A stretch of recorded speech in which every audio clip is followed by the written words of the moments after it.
I could get drunk off the lights of a city. Late night phone calls just to say you miss me, but you don't. No, you don't. Drop my phone now, that shit's broken. 2 a.m. and I'm lost in Brooklyn, missing home. I know you don't.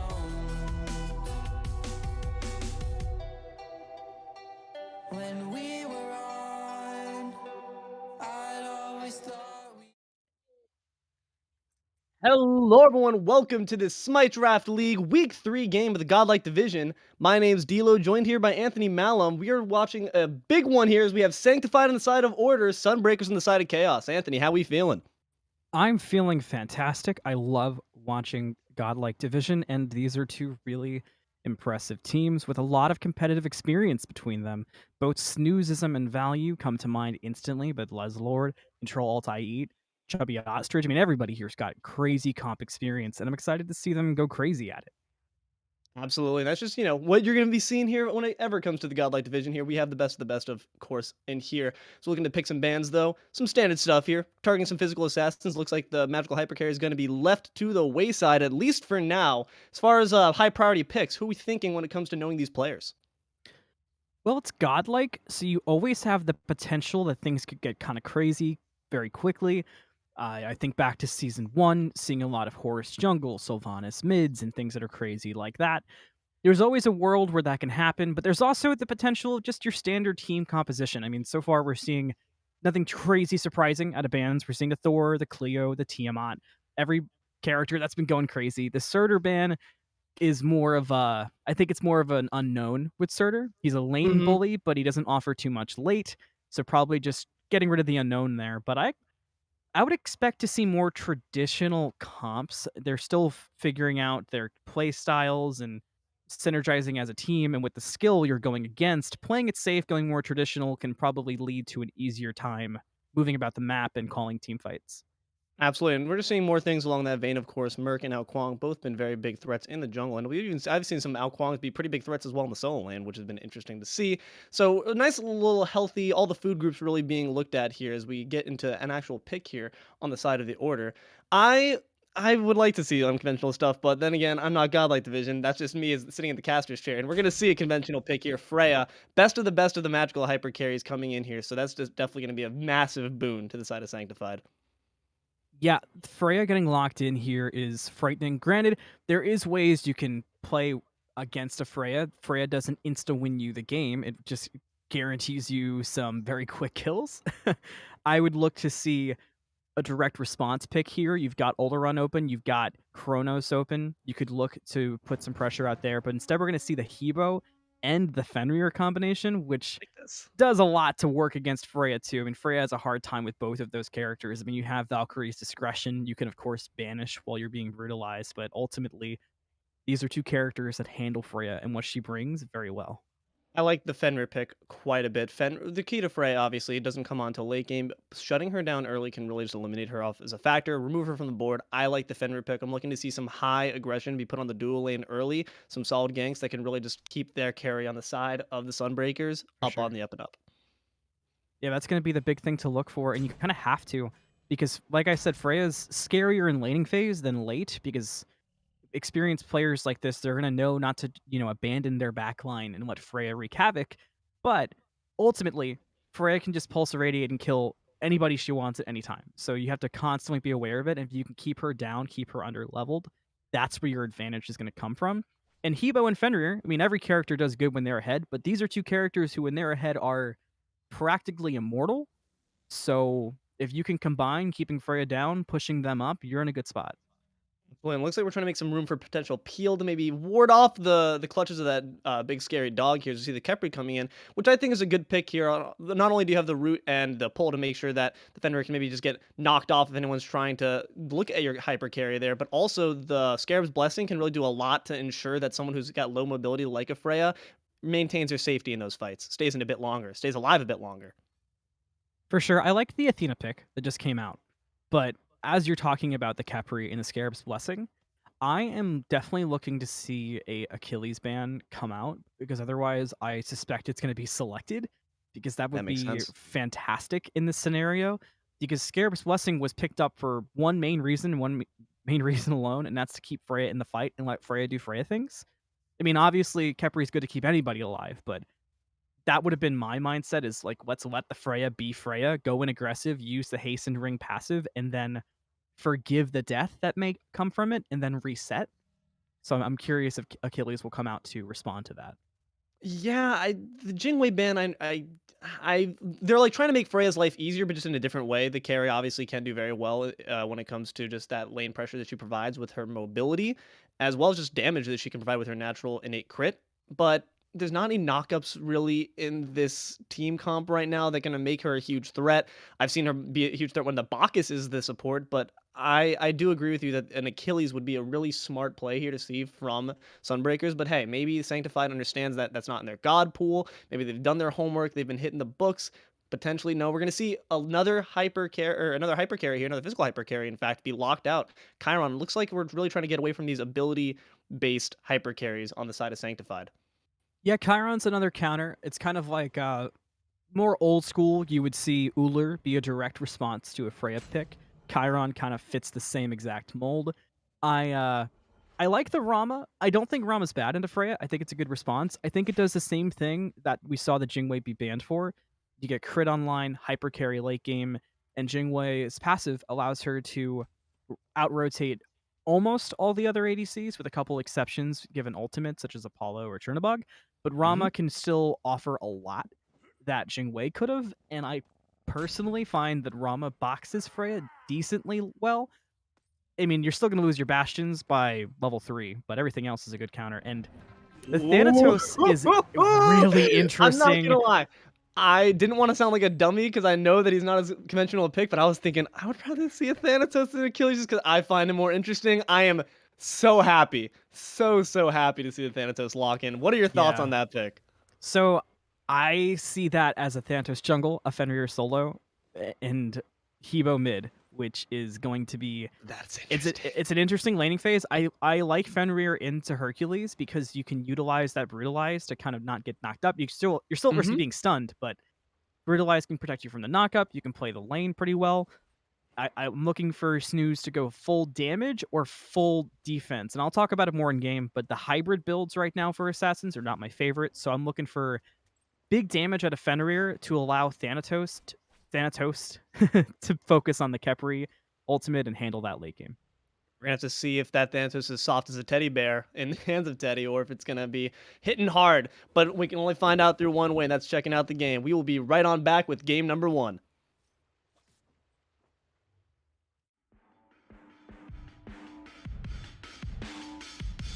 I could get drunk off the lights of a city. Late night phone calls just to say you miss me, but you don't. No, you don't. Drop my phone now, that shit's broken. 2 a.m. and I'm lost in Brooklyn, missing home. I know you don't. When we were on, I'd always thought we would make it, but now you're gone. Baby, you're a ghost. I'm caught up in a landslide, mental on the low end. When I used to feel alive, now there's a hole in the city, can't feel shit. Where do I go? Cause I know you don't feel this. Can't catch a break for God's sakes. Feel like I'm waking up and I'm caught in a wake. Yeah, I know this is my funeral on parade. I did it to myself cause I always thought you would feel the same, and I know you don't. Drunk off the lights of a city, late night phone calls just to say you miss me, but you don't. No, you don't. Drop my phone now, that shit's broken. 2 a.m. and I'm lost in Brooklyn, missing home. I know you don't. Let's hit the brakes. I'm pulling out the parachute, jumping out the plane. You had it all in front of you, nothing feels the same. It's crazy what love can do, even crazier when it's not coming back to you. You say you need space, so I gave you all the states. Every night a different place. Used to think we're getting closer, now we're drifting away. And all I can say is that I'm feeling wasted. I could get drunk off the lights of a city. Late night phone calls just to say you miss me, but you don't. No, you don't. Drop my phone now, that shit's broken. 2 a.m. and I'm lost in Brooklyn, missing home. I know you. Hello, everyone. Welcome on back in here. I'm Deelo, joined here by Anthony Malum. Once again, we're here with the Godlike game, Week 3, Sanctified versus Sunbreakers. Now, we've seen some pretty interesting picks here for the beginning. I'm just excited to see the Thanatos go to work here in the jungle. 2 early game jungles here between the Bastet and the Thanatos, both looking to farm up and stomp the other one before they can really come online. Who do you think has it when it comes to this 3v3 core? Because I think it's going to be really interesting to see when it comes to the interactions between the Freya, Khepri, Bastet, and then we have, of course, the Thanatos with the Rom and Athena. Wow, Valyouuu getting really poked out really low. my Gonna God. be safe. That was close. I almost wasn't even able to answer your question. I think in the 3v3 advantage when it comes to duo lane, it's definitely strongly going to favor the Freya early, but the Thanatos could do work. There's a world where both things could happen, but I'm looking for the Thanatos to be a difference maker. And if Thanatos misses one scythe, it's instantly advantage Freya. Absolutely. Once you have those skill shots that are down, I'm praying that Teddy's online with that. But yeah, once it gets level 5, that's when the dance really becomes interesting because, as we know, that Thanatos is going to be taken to the skies for one reason. That's to negate that Scarab's blessing as a factor. Everyone's scrapping here. Everyone low right now. Unchained going to find quite a bit of damage on the Brutalize. Not going to be enough, though. Displaced. And a kill already dropped. Soloed down. Snoozism is going to take it over next. Yeah, just played off that Brutalize a little bit too aggressive. Thought that the stun could do enough, but with the minion wave there and half-half, it was definitely an advantage Fenrir. Now seeing some action in mid lane, and it's going to be a kill for Valyouuu. Can Thanatos turn it around? Not quite blinking in right there, but realizing not anything's going to be up enough to really get any big damage off right now. We see ChubbyOstrich sitting right behind their teammate, making sure they're going to stay nice and safe from those skill shots. So nice, just picking up, 2 different lanes, but the story's still the same. 1 kill on each side right now. A lot of aggression in duo, and that's what they got to do. They've got to try to get this Freya in the position to do that. Press 1 and 2 and do damage to Windfall. You keep putting Freya in that position, and good things will come while you're both in lane. I'm liking to see all this aggression on every single side right now. Once again, we see Nex under a bit of pressure right now, but minions to have support right now. Only got 3 archers there to help you, my friend. Seems that this solo lane, they are not afraid to scrap right now, but there's counterplay on each side. I definitely think that it comes down to Snoozism gonna have a slight edge right there with the Brutalize, but we've seen right there that Nex was able to interrupt it. It's just that, I don't know, all of Fenrir is meant to do is just knock you down, and I don't think the heals that come in from Hercules are going to be enough to really stand up to that slaughter coming out from the puppy dog. No, they really won't, and I think Fenrir is going to be able to take advantage of the damage for a while, and with the build Fenrir's going, is going to lean a bit more tanky, but as soon as a potential Contagion's online, it's just basically game over for Hercules early. And we have seen that in this late... Wait, hold on a second there. As instantly the Unchained is going to be negated there by the Driving Strike, but not going to be quite enough to take out right now anyone. It seems that we're going to be healthy. We're moving on in, basicking them down, but the Unchained, once again, Snoozism is going to be able to get out just fine, not quite having an ultimate, no long range there on the Herc to secure anything. Some more scrapping there on the side of the Sanctified jungle. We come up with nothing. That's actually a really big victory for Sanctified. It may not feel like it. Could not save the purple that time. Gets taken by control, but we might have a fight over here. Seems like we're going to be trying to go for something, but there is someone lurking on the side here. We do see Hubwa. Not going to rotate over quite. Going to be content to just take that steal, and Sunbreakers is going to have to take that one on the chin and retreat on back to lane. For sure, and what I was going to say about Solo, that fight was way more big for Sanctified than it feels like. Because Fenrir had level 5 significantly before Hercules. Hercules is level 3. But Ragnarok couldn't secure the kill for Teddy, and Hercules is now just about a level and a half behind and able to go back to lane. So that would have been that was a tone-setting kill that was dropped by Sunbreakers. However, it didn't happen. It didn't happen. But now we have a gank out in duo from Bastet. It seems like we're going to be having some action going on. There's quite a bit of damage on a Windfall right there. Going to retreat on back, but the Valkyrie is here to play. She's going to drop down the strikes from above. CtrlAltIEat. Going to gobble up one first kill for them. Yeah, that's exactly what you did not want to happen. If you're Sunbreakers, you don't want Freya to have any kills, any type of lead. Because now Telkine's going to get on faster, and Rama basically can't box until Asi's online, and you got to play off passive. So now it's an awkward feel for Reblossomed, and Control gets to kind of just do whatever they want. Yeah, it's rough to see because I don't know. It's like, did Teddy forget why they made this pick? You gotta head over there, man. They're struggling without you. Yeah, I think they might have gotten a little bit baited by the pressure that Snooze has secured in solo, and they wanted to take advantage of the Hercules being behind. And in doing that, they kind of, like you said, they forgot they could have pressured out the Freya, and now that advantage is gone. You also didn't put any mid. Now you've got ChubbyOstrich with a level lead, so them playing to their advantage kind of worked to their behest. Snooze diving in on Valyouuu, and here comes Defender of Olympus.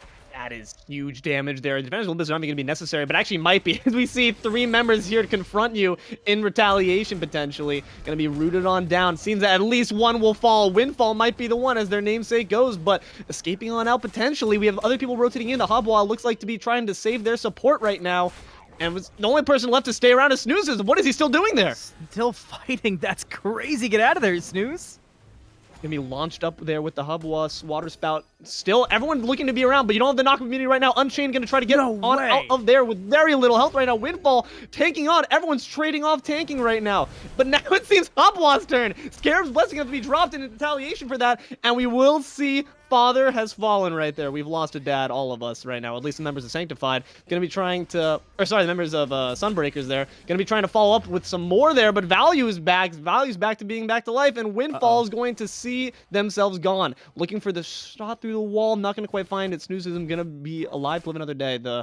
Yeah, your cat's not really gonna do much. This is not season, the initial season Bastet where she got 3. She got 1 cat, and that cat's gonna get clapped.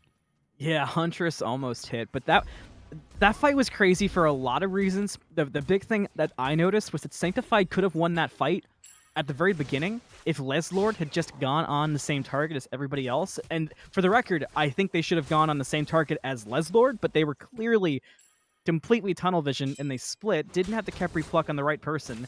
And what shocks me the most for Sunbreakers is that Emoticon got caught out in the back after somehow Snoozism got away.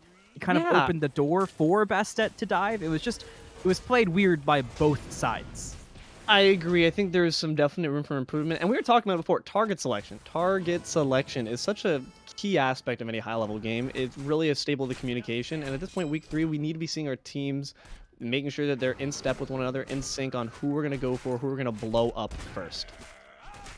So I want to talk about builds here to kind of segue us to the 10-minute mark. I mentioned in picks and bans. Oh, wow, that's going to be... Execrate will be a kill, though. Not quite, it seems. Close. We're just going to stare each other's eyes real quick. I would have been too greedy. Some mutual respect right there as we saw the Ragnarok drop, but the beads as well. Next going to get on out of that just fine. But continue on with the builds, my friend. What are your thoughts right now on what we're seeing?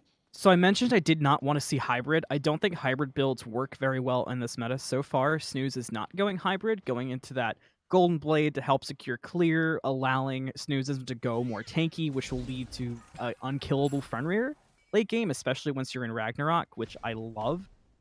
The only other thing that strikes me as moderately interesting is the Spear of Desolation first item coming from ChubbyOstrich. It's not It's got typical. good stats. It's a pretty it's a stat stick. The passive could be useful, but I would have liked to see something more traditional. I'm just not too familiar with this build. It can certainly do damage. I'm assuming this is either a Divine or a Spear Magus next. I would prefer it to be a Divine, but it could work. It's different. I do agree that I mean, yeah, I'm a slave to tradition as well. So I understand the want for like the tablet and all the stacking items. It makes sense for a Merlin who's able to farm up nice and easily, but it seems like we're going to be seeing some different here. Could come to great success. We're going to have to just wait a bit longer to find on out. Cat going to be messing with Snoozism a little bit more. And it seems like they're really looking to continue on this aggression, looking for this blue buff steal. Oh, it's going to be a Ragnarok away, but Nex really wants it and Valyouu's in chase, but Teddy's around the corner. And they don't realize that the blink in is going to do maybe not too much there. Not getting all that much initial damage off of the taunt, though, quite big. And the focus is coming in. Valyouu's taken out, and it seems that Nex will follow to the fountain. Windfall completely turned that fight for Sunbreakers. Without that taunt there, that fight goes totally different, and Sanctified might actually walk away with at least a pick, if not the full advantage. I just think that was unfortunate bit of... I don't even know what they really could have done. They just didn't understand that Teddy and the others were really poised to just take that one on. It was a complete bait. Snoozism with the aggression that seemed like an overextension, but retreating on back, Fenrir has the mobility to do so quite quickly into the waiting arms of his teammates. Gold charts are telling the story of this game so far, and it's looking Sunbreakers, but Sanctified's had the opportunities. So, going forward, crossing that 10-minute threshold, Sanctified's got to start really capitalizing on those opportunities. Yeah, I'm looking to see some potential objective play here as we're seeing people mill about a little bit on the Gold Fury. 4 members right now on the duo side. Going to potentially do what they should have done a long time ago to shut down this Freya. And it seems that the target they have in mind is just that. They have Thanatos here too, potentially with the ability to execute, but going to retreat on back. CtrlAlt was privy to their tactics and is going to be just fine. They've committed Snooze to this rotation. They have to at least try to get Gold Fury. You got 5 people here, but there's a lot to contest. And it seems that others are rotating over, are understanding what the happenings are right now. Snoozism going to be plucked, but there's no follow-up right now. Gold Fury dropping to about a quarter health right now. A lot of damage right there on a ChubbyOstrich with the scythe going to try to flicker on out. The Scare's Blessing expended already, but now Thanatos knows he can go right in, and he's going to get it. Well done by Teddy. Got a big kill there. 2-man taunt. Valyouu's got a kill on Teddy. Leslord falls next. Up in the air is the Valkyrie. She's going to be dropping shots from above, but she's in the midst of 4 teammates. A cat's going to bring one back, and a kill's going to be gotten before CtrlAlt will fall. Still not quite enough damage onto that plucked target, and it seems that they're going to be content with 3 members down on the side of Sanctified, and Sunbreakers will overall be the winners of this fight. Hey, they didn't get Gold Fury, but they made that rotation as worth it as they could possibly be. Snooze getting greedy, but Jump gets Valyouuu away, and Snooze will have to head back to solo. And next says, hey, you want a carpool? I respect that. Hey, I like to see some friendliness on each side here. Definitely important to be ecologically friendly with that carpool offer, but gonna reject that one. They're gonna be like looking parallel amongst each other. Once again, Snooze is continuing on this aggression. No longer team members waiting, but going to not succeed with that one. Some interesting play going on here in the jungle. Oh my god, that scythe is deleting. Wow, goodbye, ChubbyOstrich. Hardly even knew you. He's just insta-gimped right there. Teddy's doing a great job of putting on these skill shots right there. Not even at that range, its skill's not even going to be a factor, but it's going to be taking the intuition of the player. That's where the skill comes in, knowing that I need to get on in here, start shoving sights down your throat, and it's going to succeed. The mid is fallen. So Merlin ended up going Divine Ruin for the second item, and it's an interesting route to take. I do actually like the build. I mean, it gives you, I think that's 30 flat pen here early on in the game, and flat pen is incredibly valuable. So it's an interesting build, but I guess stat stick passive 30 flat pen early, you can't complain too much. One issue, if you're also looking for the aspect of the heal reduction on the Thanatos, you have to wonder who's going to be initiating most often, and I'd imagine it's going to be Teddy with that blink or that ult. So in that sense, you have to make sure you're getting on those ticks of the Divine Ruin first as Chubby if you want to be making advantage of that and make sure that Scythe heal doesn't come into play. I don't see that happening, though. I see Teddy being the one to grandly initiate these fights. I would agree with that. I think the biggest thing it offers for Sanctified is early power, and that early power could be effective here at the Pyromancer. Sanctified secures the Pyromancer. Another objective this time going to be... Well, this time they actually managed to complete it this time, so Sanctified going to take that. It seems they're not content, though, to let this one go to waste here. Windfall chasing quite hard. Blink going to be expended there. Safest play. I agree with that one, honestly. You have members chasing after you, but they're looking for something else now. Going to be looking at this tier 1 right now. First time somebody's done this while I've been chair 2, and I get to complain about it. They didn't pick up the damn bomb. No, we as casters do not condone this behavior. Please go back right now. That's actually incredibly upsetting. Unfortunate. Not going to come into play. And they're going to be regretting it when this Gold Fury drops. We're going to tell you so, Sanctified. Come on, man. Pick up your bombs. Don't leave it on the floor. That's not classy. Gold Fury is already down to half health, and Nex is already in there dropping abilities for the defense, and Nex is going to fall quickly. Nex might die here.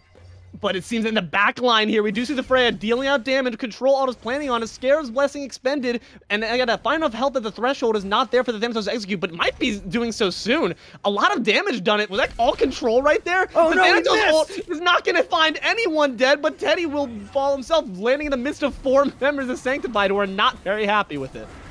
You had to get that kill if you're Teddy, and now Gold Fury is getting pulled by Sanctified. Sunbreakers has an opportunity here, but they've got to play it right and go at the right targets. Control is full health, already deleting the Hebo. They're all so low right now. Valyouuu gonna find one, but Leslord will drop and turn Snoozism in the backline, causing as much trouble as possible. Valyouuu will also be taken down, but you have to imagine the Merlin will have this one. There it is. The Ragnarok gonna come out, but the bead's gonna counter. Control is also in the backline, gonna take out Windfall. Super low right now. It's the opposing carry. Reblossomed, not gonna be able to do anything with that. No snipes available.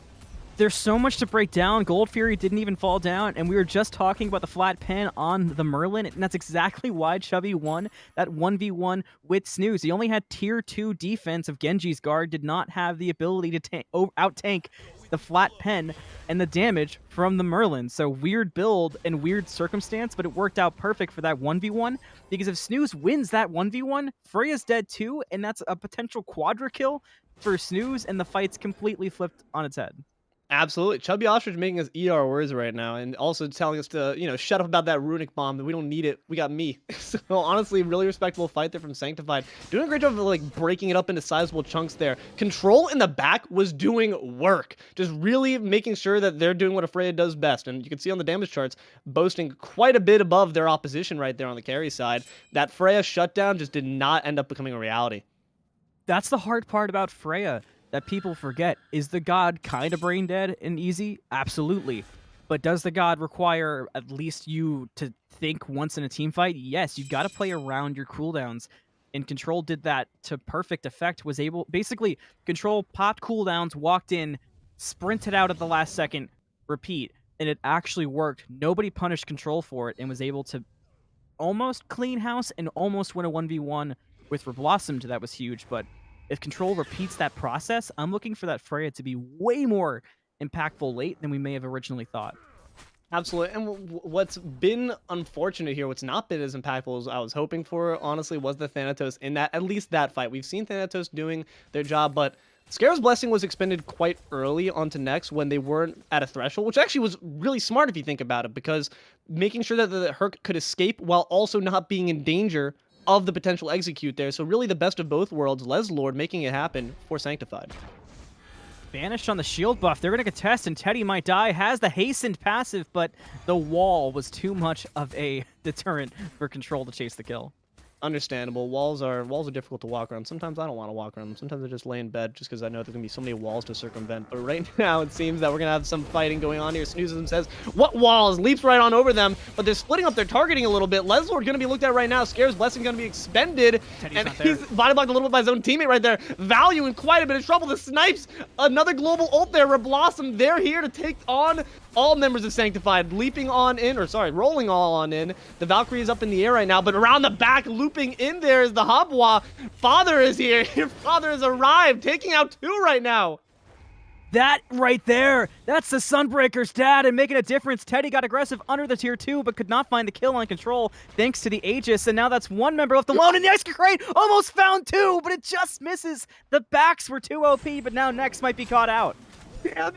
Damn it. They're still scrapping, though. He's upset about that one. Thanatos taking to the skies, lurking in, going to go aggressive. Nah, thinking better of it right now. There's still quite a bit of health in under the tower. They're looking healthy. Dude, that was so close from Nex. That was frighteningly close, but now Nex doesn't have that big boulder for this Gold Fury, and you got 5 members of Sunbreakers here. So the fight isn't done yet. They're going to keep fighting, this time over the Gold Fury. Yeah, but like you said, they don't have the tools right now. Scarab's Blessing still down. That's not going to God. save Nex. Nex going to fall almost instantly. Freya's launching what they can, but it's not doing much right now. It seems that this Gold Fury is definitely going to be falling to Sunbreakers unless they can mount quite the counter-offensive on Sanctified. Valyouu's looking for an opening, but I don't know if there's one there. Gold Fury's down to 25%. Control's around the corner. Valyouu's getting poked out quick. Gold Fury down to 10%, and Snooze wants to delete Valyouuu, but there's the Freya damage. That is coming in with the quickness right now. Rama snipes are back, juking it out. Control is not going to be able to save you, and the scythe from Teddy will get a double. What a turnaround there from the Thanatos, making a play out of nothing. They lose the Pyromancer, but they get the gold. They get 2 huge picks. They've got stuff coming online, and it's coming online quickly. Just pick up the bomb! Wait, did they not get it? Pick it up! Drop your ward. Okay, thank you. Okay. Dude, these guys cannot I understand your inventory's full, but just go press C. Go press your ward hotkey and pick up the damn bomb. It's 50 gold versus players true damage on a man. structure. No, you're right, man. I honestly is inexcusable on the side of Sanctified here. That's another second bomb they almost did not pick up at all. It's like, do you guys even understand the purpose of the pyro? Come on. You watched the patch notes same as I did. Just sad. Once again, they spend that boulder this time in the favor of grabbing a little objective right now. But what I want to talk about was, I think that was the right play there from Control, honestly, to try to save Valyouuu. I think Valyouuu might have gotten cold feet a bit too quickly, though. They were low, but they needed that help, clearly, Control, to ensure that Teddy was, or sorry, it was a Snooze, who was diving in, was able to be taken out. So I think that was just, honestly, a bit of hesitancy, a bit of target selection issue right now. But hold on, there's no issue right here, as we see. Nex is going to be falling to these amazing rotations by the Sunbreakers. They are working like a well-oiled machine. They have this entire map on lockdown. Sunbreakers was like, hey, there's nothing up on the dual lane side of the map. Let's just go solo. Let's try to pick off Nex. They could have an opening for Fire Giant here if they want it. They are one mind, one body right now. I'm really liking this movement here. And the communication seems to be not an... Well, all right, that might be a problem. Right? I don't think they know. Give a little kiss to their mid laner right there. But now this Fire Giant's going to fall unopposed. No one really they seems don't know what's going on. It's free. It's completely free. On the side of Sanctified, yeah, they're getting us on cheap discount. This is Black Friday right now. Okay, yeah, get your tier 1 in the mid lane. We're coming back, though. We're coming back all Fire Gianted up. It seems they're going to be pushing up right now. Valyouuu trying to get something going here, but if they get engaged with Teddy, it's going to be a big one. A lot of damage already coming in right now. Going to try to leap on out, but the execute range is there. Wait on the and jump, it's looking like it's going to find Valyouuu. No, not quite. Oh, no. He missed the execute. I thought he had to wait and jump. Now the Astral Barrage comes out, missed the first shot, still has two, but cannot reach. Has to aim at Control and doesn't even find a hit, but Snooze is here. Another one. You lose one, you get the other. The big leap back. Did you see how far that man just sailed? Oh, but he leaped back to Teddy, and Teddy has one. Reblossomed's got a double kill from that. Sunbreakers just has this entire map. They have the code. They've got the maze layout. They straight got a cheat code. And that cheat code is named... No, there's not even one player. I cannot even credit one player with these fights. There's no one cheat code. They are a cheat code right now. It's actually incredible how they're moving. Like you said, they're dominating the entire lane. You lose one, two others are appearing right down to the end of the lane, dude, just to fight you. It's like a Jackie Chan action movie where it's just like one after another. It's like never stops. Sunbreakers are doing a fantastic job with their movement and communication. I can't stress that enough.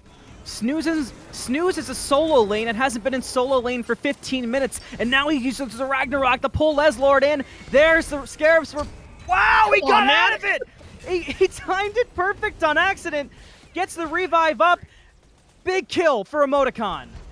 Gonna drop down, though, right in the midst of them. Aegis not gonna be quite enough. CtrlAlt is going to delete his father right there.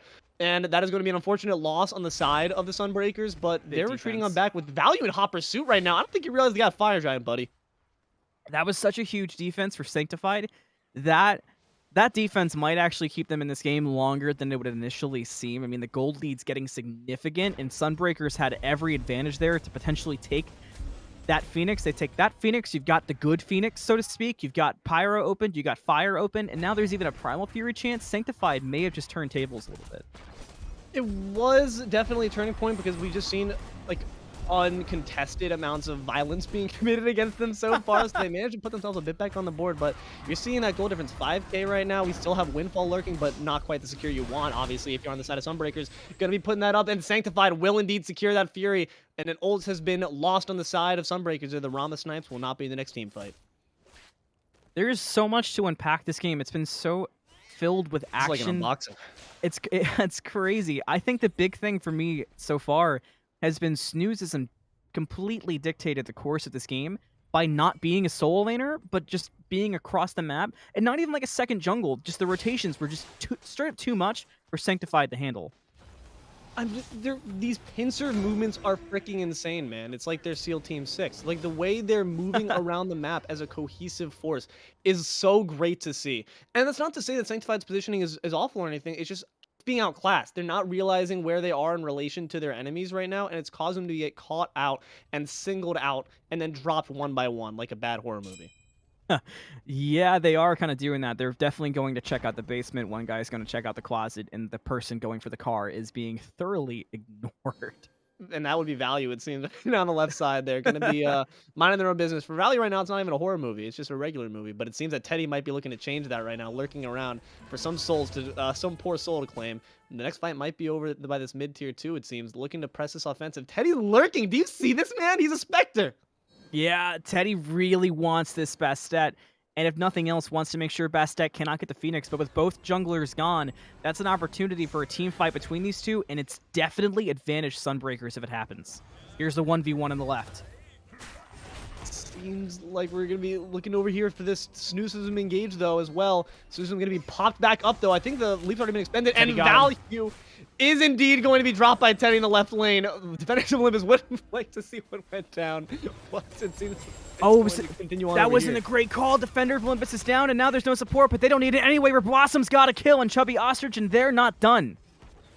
Going to be continuing on right now, it seems. The Snoozism's already expended beads, I believe, though. And the Ragnarok's going to be looking, too, to get some more CC immunity. But you're caught in the midst of 3. That body block is coming through. But still, no damage right now? What is going on? What is this Fenrir? Fenrir is dangerous right now, and Teddy's lurking in the sky with Hovering Death. Gonna look for Control, who goes into Valkyrie. He's gotta look for Leslord now, who is not in execute range, but it doesn't matter anyway. Rama's got a kill. And also another one, it seems, for Teddy right there. He wanted to share on the action. And you know that Nexus is going to be able to stop that double kill and deicide right now for the Sunbreakers as they just have free reign to grab this fire and whatever else they would like. That was such a clean fight from Sunbreakers. I was worried because we saw that Teddy picked the 1v1 with Valyouuu. It was a pretty simplistic 1v1 between the two. We didn't see the abilities used, but we all know how it went down. Valyouuu just died again to Teddy. The Thanatos just cannot. I legitimately thought that like there's just been a flashback. I was like, oh, we have replay. I was like, we don't have replay. What we the saw hell Windfall happened? use Defender Okay. of Olympus to go to Teddy, Oh and my I was God. worried about that, but it worked out. Teddy's not done. Teddy wants Ostrich too. Somebody stop the Thanatos, and it's ChubbyOstrich. He gets some huge shutdown gold. Fire He has Giant the falls, wiggles. but Did that's you a see those morale wiggles? victory. That's all it came down to. It's like we've said, if you miss that scythe when it comes to any mage against you, you are in trouble. And it seems that unfortunately Teddy's luck is going to run out. But it is like we said, returning back to how that fight went. Valyouuu was the person who checked out the basement. They found something in the basement. They found a Thanatos waiting for them. And that, unfortunately, though, the rotation came in quickly enough. Well, unfortunately for Sanctified, Teddy came back quickly enough to be still a significant factor in that big team fight, and Sanctified lost hard. Yeah, and a big problem for Sanctified currently is that Leslord is just so far behind in this Khepri. I mean, the biggest positive for Khepri right now is you've got your actives upgraded and you've got Prophetic Cloak upgraded. Otherwise, you're just a meat shield, and you're not the greatest one at that at the moment, just dying so quickly, especially when you consider the execute. I know it wasn't utilized fully, but there's just no way for this Khepri to survive. And without Khepri, your composition kind of crumbles after that. I can't stress enough how much I'm loving their movement. You're absolutely right, though. The Khepri is essential, and they've had that time, the good targeting they've had in the past. Sunbreakers had a bit of trouble when it came to other fights where there's a bit of sloppiness. We saw that in that one fight where Leslord was targeted by, I believe, Snoozism, and no one else really picked it up. But right now, they're picking up what everyone's putting down, and it's looking to be just a beautiful engagement right now in the future of Sunbreakers if they keep up this great communication. What I don't like for Sanctified also is that Freya does not feel great to defend with. A lot of times we talk about good defensive comps. Freya does not feel that way. It feels so awkward to try to step out of the safety net that is your home base and try to make the plays happen as Freya and use your cooldowns. A lot of times you'll pop your cooldowns behind Fenix, you'll walk to the side of Fenix, and you're already half health. Freya feels only good on offensive, and I cannot stand her on defense, which does not feel great for Sanctified. And unfortunately, that's the position they're finding themselves in right now, trying to defend this tier 2. I'd say you should think better of that one, absolutely. But wait, a big leap. They're going to stun 2. Pull back Leslord, hopefully get the targeting off there. Might not even spend the ult quite yet, actually. Going to be able to escape with their live right now. Decent amount of damage. Chubby going to find Reblossomed. They're out of this one, but the execute range is here. And the execute range will find Leslord. Big baseball. Teddy going to grab 2. Control will fall as well. They're not done yet. They want Nex as well. They want the Phoenix. They want Valyouuu. They want everything. Triple kill for Teddy. The runic bomb's in place, but he's going to be driving straight down. Give him more, please. No. Burned down by Chubby. The fountain will save the 2 members right now of Sanctified as they look to try to defend. Blinking in. The driving strike will not find its mark. That's what you get for going for kills. Chubby's got a double kill. Might be more. Another triple kill. Dude, the father is being father right now.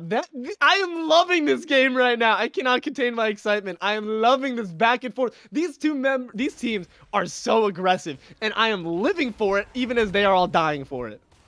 That was the textbook example of why kills can win you games, but they will punish you harder than anything else in this game. Sunbreakers saw an opportunity that they thought they could win the team fight and win the game off of just fighting there, instead of going for the tier 2. And what happened? Did Teddy almost kill everybody? Yeah. But did ChubbyOstrich come up clutch and kill everybody else? Yes. And now Sanctified is looking significantly better than they were even 5 minutes ago. But Anthony, how hot would that clip have been if he did kill everyone? You gotta think about that. You have to consider the what if. Imagine though. Imagine if he did kill everyone. You would have gotten a pentakill, so I mean, I would have been happy. I would have been here geeking it up for you. You would have been screaming your throat out, man. You'd be raw voiced by tomorrow. That's what you would be. But no, Sanctified going to turn that one on their head and look to this FG as it starts to respawn here in a great position to start changing the story right now. I'm so happy to see this going down here, but we do still see a disparity, of course, when it comes to the gold. 10,000 is quite a bit. A full item ahead right now is the disparity between the supports, as well as 3 levels. It's still Sunbreakers' game to lose here. They're not by any means like even right now with Sanctified, but morally, how you might be feeling with the momentum on your side, Sanctified's got to be riding pretty high. It looks like Sunbreakers might play this next fight aggressive going off of Windfall. Sunbreakers isn't grouping up to do any kind of Fire Giant dance. I think they want blood here. We'll see if Snoozism makes that happen. They're just trying to step on toes right now. Defender's Olympus going to come in and deny a lot of damage right now. Snoozism's going to be sitting pretty with a decent amount of health right now. Baseball going to come in fine. I don't even think anyone right there. And the hovering death right now is lurking. It's looking for value potentially quite low at the moment. Gonna find one. Leslord will fall right now with the ult still in tow. That's really unfortunate. And now we're seeing that we're going to continue to engage here on the side of Sanctified right now. Value's still pretty low. Not quite knowing what to do there. And CtrlAlt's going to be providing some support from the wings, pushed into the tier 2. They have some low health targets on the Sunbreakers right now, but the big damage going to finally find value. And CtrlAlt's by themselves with no support to help. That's going to be another one dropped. Only 2 members left to defend this side of the Fenix right now, and it's looking quite dire for Sanctified. Yeah, I liked the mindset from Control, but it didn't quite work out. Control tried to go behind, make a play happen, but there wasn't a play there. Ended up getting picked off, while the rest of Sunbreakers made plays under the tier 2 tower. And now it's looking...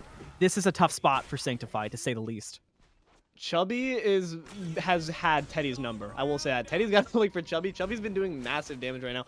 By Yourself right now is next. Going to just be looking to take the front line at the moment. That buff will be dropped in favor of Sunbreakers. Buddy, you cannot tank all 5 of these people. I hope you realize that. Going to look to try to do something, though. Driving Strike back into the... Wait, hold on a second. You have friends waiting for you, though. The Matas will be expended there. Going to allow Leslord a bit more control over what they're going to be happening next. But Snooze is taking 0 damage. This Fenrir can tank, spank, and also just get the kills as much as they please.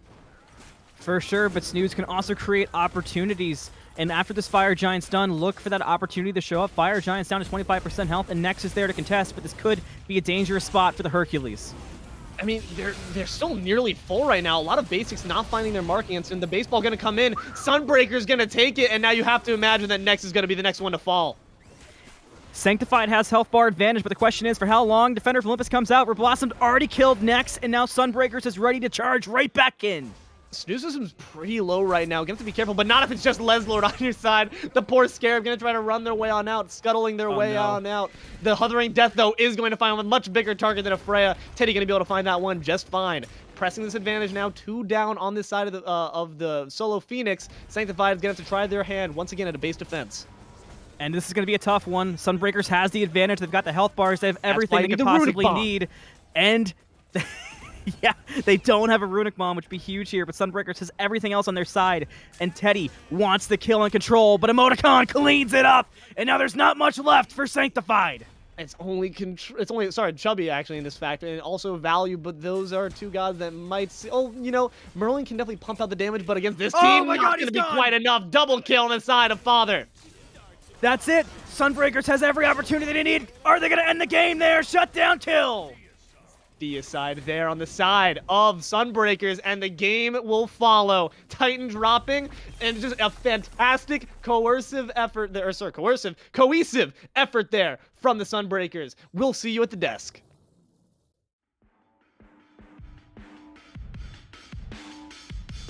I could get drunk off the lights of a city. Late night phone calls just to say you miss me, but you don't. No, you don't. Drop my phone now, that shit's broken. 2 a.m. and I'm lost in Brooklyn, missing home. I know you don't. Hello everyone, I can barely contain my excitement. If you were watching there, you just saw the Sunbreakers take this one over Sanctified with gusto, man. The aggression we were seeing throughout this game was crazy, firing throughout the entire game. Early game, middle game, late game. Anthony, what are your thoughts? My thoughts are there was basically one single huge misplay by Sunbreakers the entire time. Sanctified took advantage. They could not win off of it. And that was enough for Sanctified to get back in the game. Not enough to win, like I said, but Sunbreakers take out that one mistake. Absolutely disgusting. Their map play was second to none. I haven't seen a solo laner utilized like that in non-SPL play maybe since finals last season for us in the Premier Finals. And even then, might be a stretch. We saw Astro go kind of crazy in that scenario, but that was so crazy. The way that they utilized Fenrir was perfection. The way that Teddy played as Thanatos was great, if not off the mark a couple times in Hovering Death. I mean, ultimately, 16 kills, 31k damage doesn't really matter. I mean, they had a Rama go 8-1, and it's not even the talking point. So overall, Sunbreakers went absolutely nuts. Sorry, Blossomed. Didn't speak enough on that one, but no, absolutely was dishing out some solid snipe kills during those team fights, as well as just consistent, solid damage that though we expected the fray to be more of a factor, especially when it came to that early game not being shut down, just didn't quite do much as they might have hoped as soon as they were on the back foot. Yeah, that's a really good point. Sanctified, but I mean, we kind of pointed it out. We talked about it a little bit. Control being on Freya was the problem in the defense. You just can't defend properly with a Freya. It feels very awkward to defend as Freya. You got to be able to get aggressive, get out in the open, and make plays around your support and utilize that hastened ring. And another thing I want to talk about is ChubbyOstrich. We talked about the build a bit, and honestly, by the end, I was a believer. I mean, every box was checked. Power was checked. Percent pen was checked. Flat pen was checked. I mean, the only thing I guess you could kind of talk about was cooldown, but by the end, that was checked, so everything was great there from the Merlin. The damage proves it. I mean, 37k. Triple kill almost saved the game for Sanctified. Really, both sides have things to look forward to. The big thing Sanctified can do, in my mind, is change their team composition going into Game 2. I would agree. I think the Bastet was a creative choice. I like to see the Bastet. The mobility is fun. Also, just watching those long leaps back is always so fun. But fun is not what we're looking here. We're looking for victory. And I think that the Bastet was not quite as impactful as they hoped for those team fights. We saw that Valyouuu was kind of lurking once they took a decent amount of damage, which was so quick to happen when it came to the Sunbreakers' massive output of it. I think we saw Valyouuu hesitating a bit, not quite sure where they fit in the fight, and just not really providing too much in substance for those big 5v5 engagements that they really were needed for. I agree. I am so looking forward to this game too, and I really want to see Sanctified turn it around and create some competition, but if you want to see that, you'll have to join us in game number 2, and D and I will be right back on the Smite Draft League.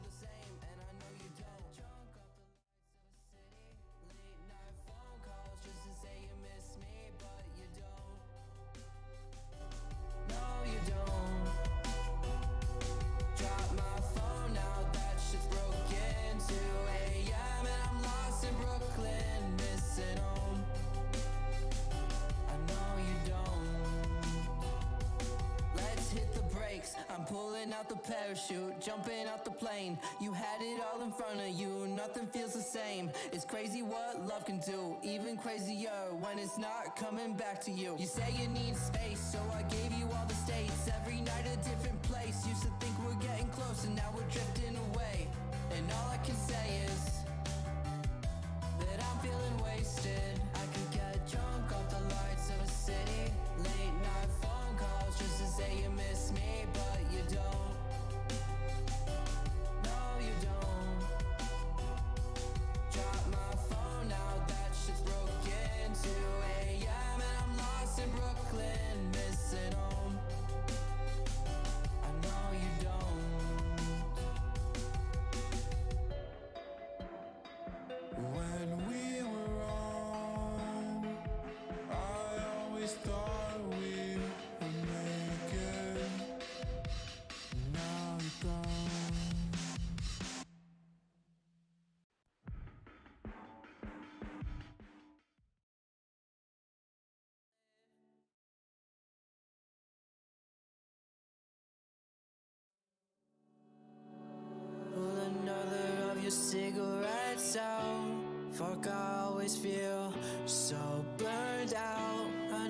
smoked before I met you. Now I chain smoke the way I like to kiss you. Cause I know you're with them while I'm here, staring at a red light. Stopped, windows down, cursing at the street signs. When every road could lead me back to the memories that we once had, yeah. Tell me how this so easily falls apart. Cause damn, you still fucking have my heart. And all I have is another of your cigarettes lit, but not a single fuck left to give. I could explode, I feel like gasoline when you're mad at me. Lit a match in the wind, so I'm asking please. I try to cope, go through the motions, no, I got a noose around my throat. Fuck, I love you, but I know that I should let you go. Situations got me pressed in, I'm on overload. I'm on overload, so another of your cigarettes out. Fuck, I always feel so burned out. I never smoked before I met you. Now I chain smoke the way I like to kiss you. Cause I know you're with them while I'm here, staring at a red light. Stopped, windows down, cursing at the street signs. When every road could lead me back to the memories that we once had, yeah. Tell me how this so easily falls apart. Cause damn, you still fucking have my heart.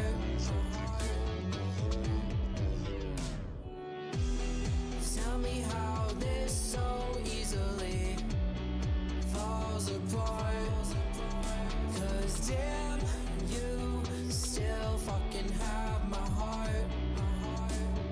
And all I have is another of your cigarettes lit.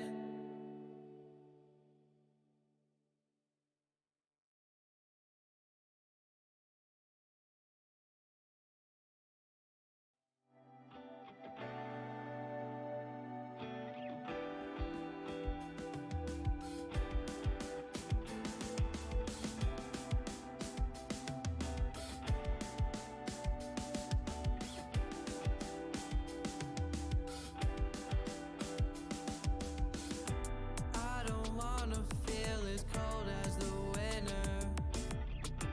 Let me sink into your bedroom floor.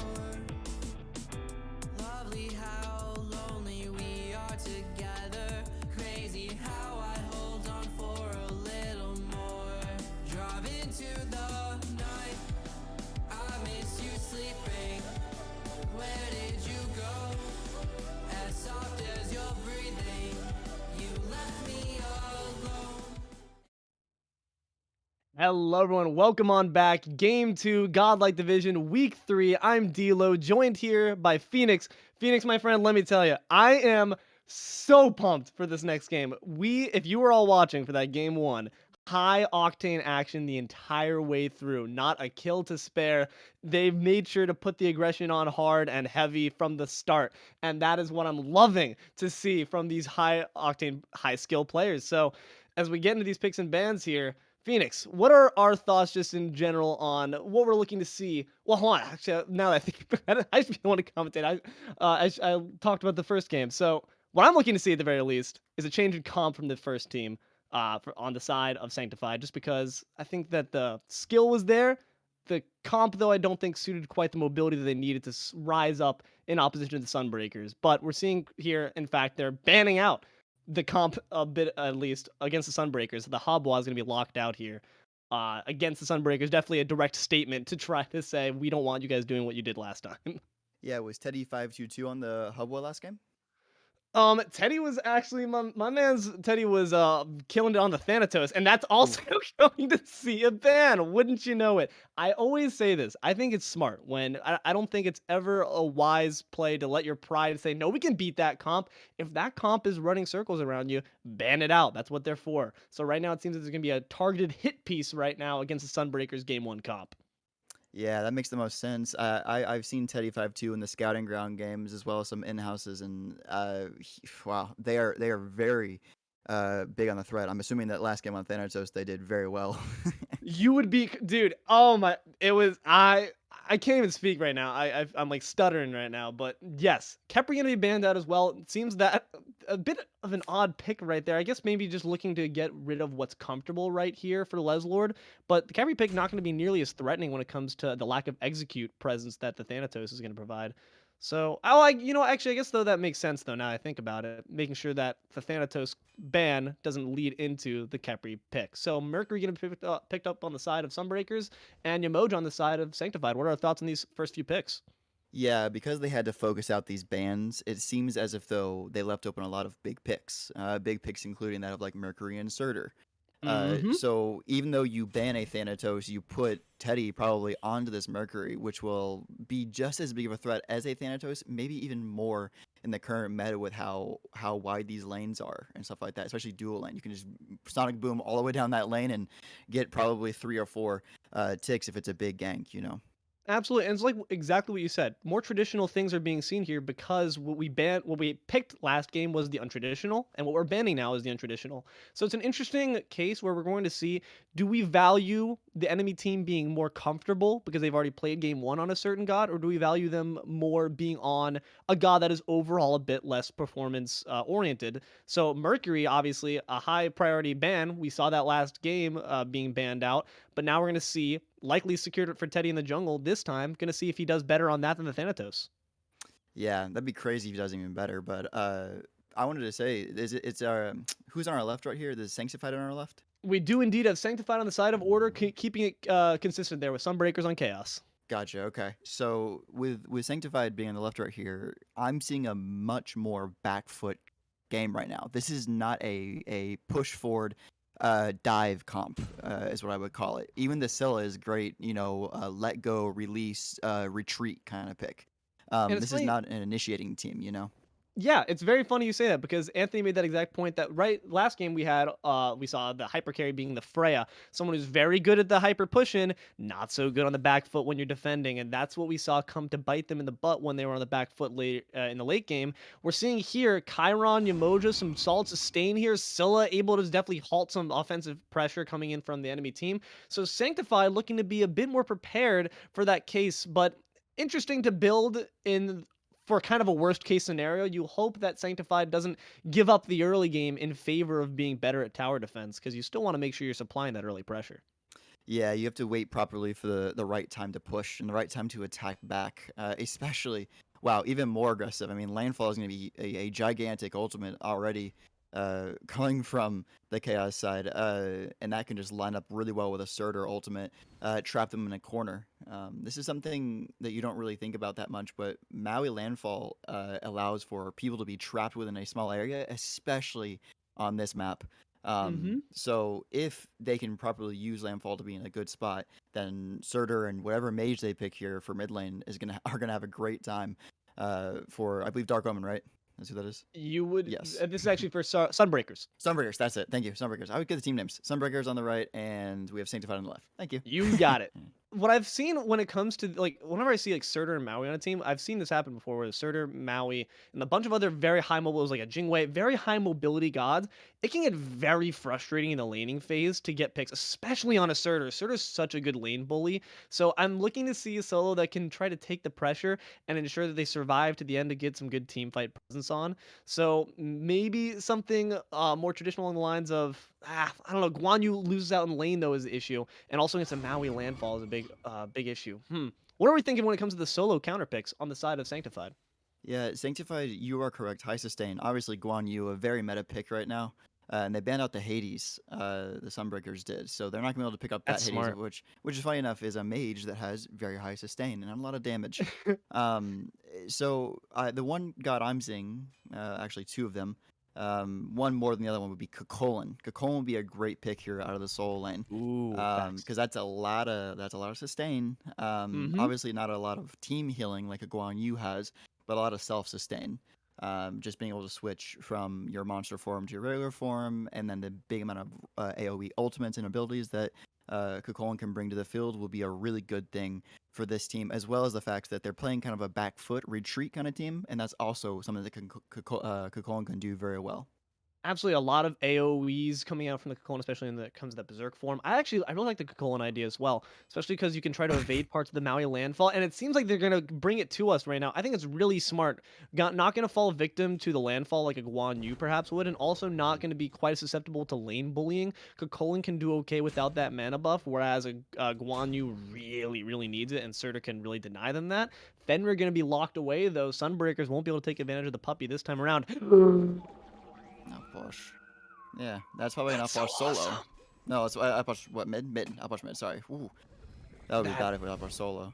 That is so good. I really like the Outwash pick. That's going to actually lock Chiron out of using abilities easily because we know that the little charm, if you throw that on someone, it does tick damage, and if someone heals during that period of time, does an extra tick and stuns. And Chiron, naturally with the herbal kit ability or passive, is going to be able to heal people without even being able to control it. That is a major boon there on the side of the Sunbreakers.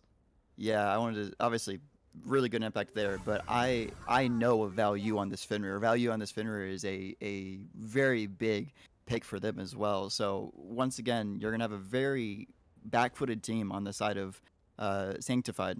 Sunbreakers are gonna have to play this super aggressively, but also Outwash by himself will be able to zone out attacks on and be able to zone out defense, the enemy team on defenses like with a single ability basically, and then obviously with explode corpse. So Outwash is like your single-handed best defensive god in the game right now, and so I'm not surprised to see that pick, and it will bring that defense that they need instead of just the dive comp.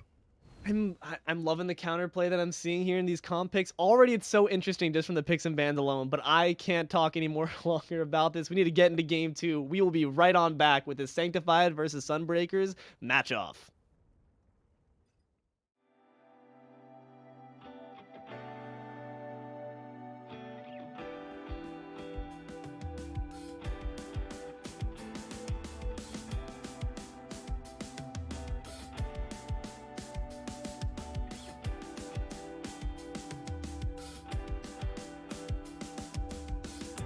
I don't wanna feel as cold as the winter. Let me sit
Hello, everyone. Welcome on back. Game 2, Godlike Division. Week 3, Sanctified versus Order. Or, sorry, on Order versus Sunbreakers on Chaos. Can the boys and people of Sanctified stand up against the staunch defenses that Sunbreakers have been able to put up since Game 1 here? Only time will tell. Phoenix, my man, how are we feeling? I'm feeling pretty good on the side of Sanctified right now. I think that this is a much better, probably comp, especially what I heard about last game. You know, it heard like they were on the back foot a lot of the time. This time, it sounds like they're more prepared for that type of situation. Scylla right now is one of the biggest picks in the game and can be extremely dangerous with Polynomicon especially and fully stacked Book of Thoth. Just so much damage. Yeah, already we're starting. I'm loving it. Hooking him on in, rolling on in, decent amount of damage, but Leslord gonna have the escapes, the Omi to provide that for themselves. What I do like about this comp, at the very least, you do have some ability to get around the landfall. Unfortunately, you're not gonna be able to find it right there with the Yamoja or the Chiron, but Kukulkan, Fenrir, Scylla, all able to dodge around, and we talked about, mentioned earlier, how that landfall can really be efficient, especially when how this map is 90% jungle, in blocking off pathways and just locking you in. But hold on a second, locked on in right there. Windfall going to be in the same place for quite a bit of time. Decent amount of CC poured on. Brutalized, not going to quite finish them, but you can only imagine it's a matter of time. The leap down, not going to have the Moonstrike to hit him. It seems that Windfall might actually be able to get on out of this. Unchained, going to find the first blood, but the counter gank is here. Teddy's looking to maybe get some punches on in right there. Valyouuu having a decent amount of health right now, but special delivery going to probably deliver another kill right there. The training exercise was just a bit too late there from Control to rescue their comrade. It's going to be a 1-to-1 fall, but the first blood will go the way of Sanctified.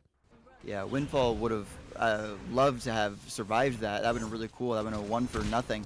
But survive for much longer. Outwash damage already showing its face, which is going to only become worse as this game goes on and become even larger because it can do damage in such different areas. You can throw the ultimate one way and then blow up corpse a different way and then put the poison in a different location. Alpwash is one of those types of gods that he's only a damaging god. It's like a Zeus, you know, has nothing else about his kit besides creating area effect damage that just does thousands of damage. It's really going to come down to their ability to dive on Father, because otherwise, like you said, going to be just dishing out endless amounts of damage with those corpses and the explosions that are going to be going on there. Going to be dominating this lane at the very least at the moment. So ChubbyOstrich is going to have to sit back, maybe hang back a little bit, wait for some assistance externally. But now we're seeing the pressure reversed here, whereas a lot of times we saw Sunbreakers invading the blue buff on the Sanctified, but now we're seeing a bit of pressure coming in. This time, on the reverse end, they're gonna be able to not quite steal it away. Seems that their Sunbreakers imitations not quite up to par just yet. That was a good try by them, and obviously it's nice to see a little more aggressiveness, especially when you're almost diving a tower at level 3 against Snoozism. Surtur getting out by his tiniest little hair of health, but it's a Surtur, so of course kill him as many times as you want to. By late game, Surtur's gonna be flying through the air with 6 little imps ready to drop down on top of your head and start hitting you for more damage than some ADCs do nowadays. Very true. It was a great attempt there from Valyouuu because, like you said, Surtur will be soaring in the air just in a moment's notice, and before hitting level 5, which they just have now, Snoozism, before hitting level 5 is when you really want to try to get some early pressure onto Surtur, because now it's going to be just that much easier for him to escape. You really can't imagine a gank's going to be quite successful on the Surtur at the moment, but might be some successful damage right now. Control not going to have their ult quite up yet. Going to have the beads on out of there. Moonstrike going to provide quite a bit of good peel there. Astral Barrage, 1 snipe left, but the shell's going to be good, and that's going to make sure that the carry stays alive for just a little bit longer. But hold on, I was looking for some more damage right now. Going to be able to dash on there. No one dead quite yet on the side of Sanctified in the dual lane. CtrlAltIEat is what I just said. Oh, is not going. He survives. There you go. He's still scrapping right now. And that might have just been the end of Teddy. Their Valyouuu gonna be bringing their namesake right now, showing the value of that Fenrir as they take out their opposing jungler. Unfortunately, yeah, Teddy was just not quite able to hit that ult. Unlucky Sonic Boom. Yeah, it was like literally the second that he backed that the ultimate came out. But here's the ultimate we were just talking about, going up in the air because he took too much damage. And there's all the little fire imps right down on the ground. Snoozism will be fine, but obviously this Kukulkan getting getting a little above on him in the early game, which is kind of expected. Kukulkan switches into that monster form and goes back into the regular human form again, and just is able to pump out damage in the early game. As late game comes, Surtur will begin to do that to these carries. So take advantage of that time right now, of course, but just don't expect it to be that true all game.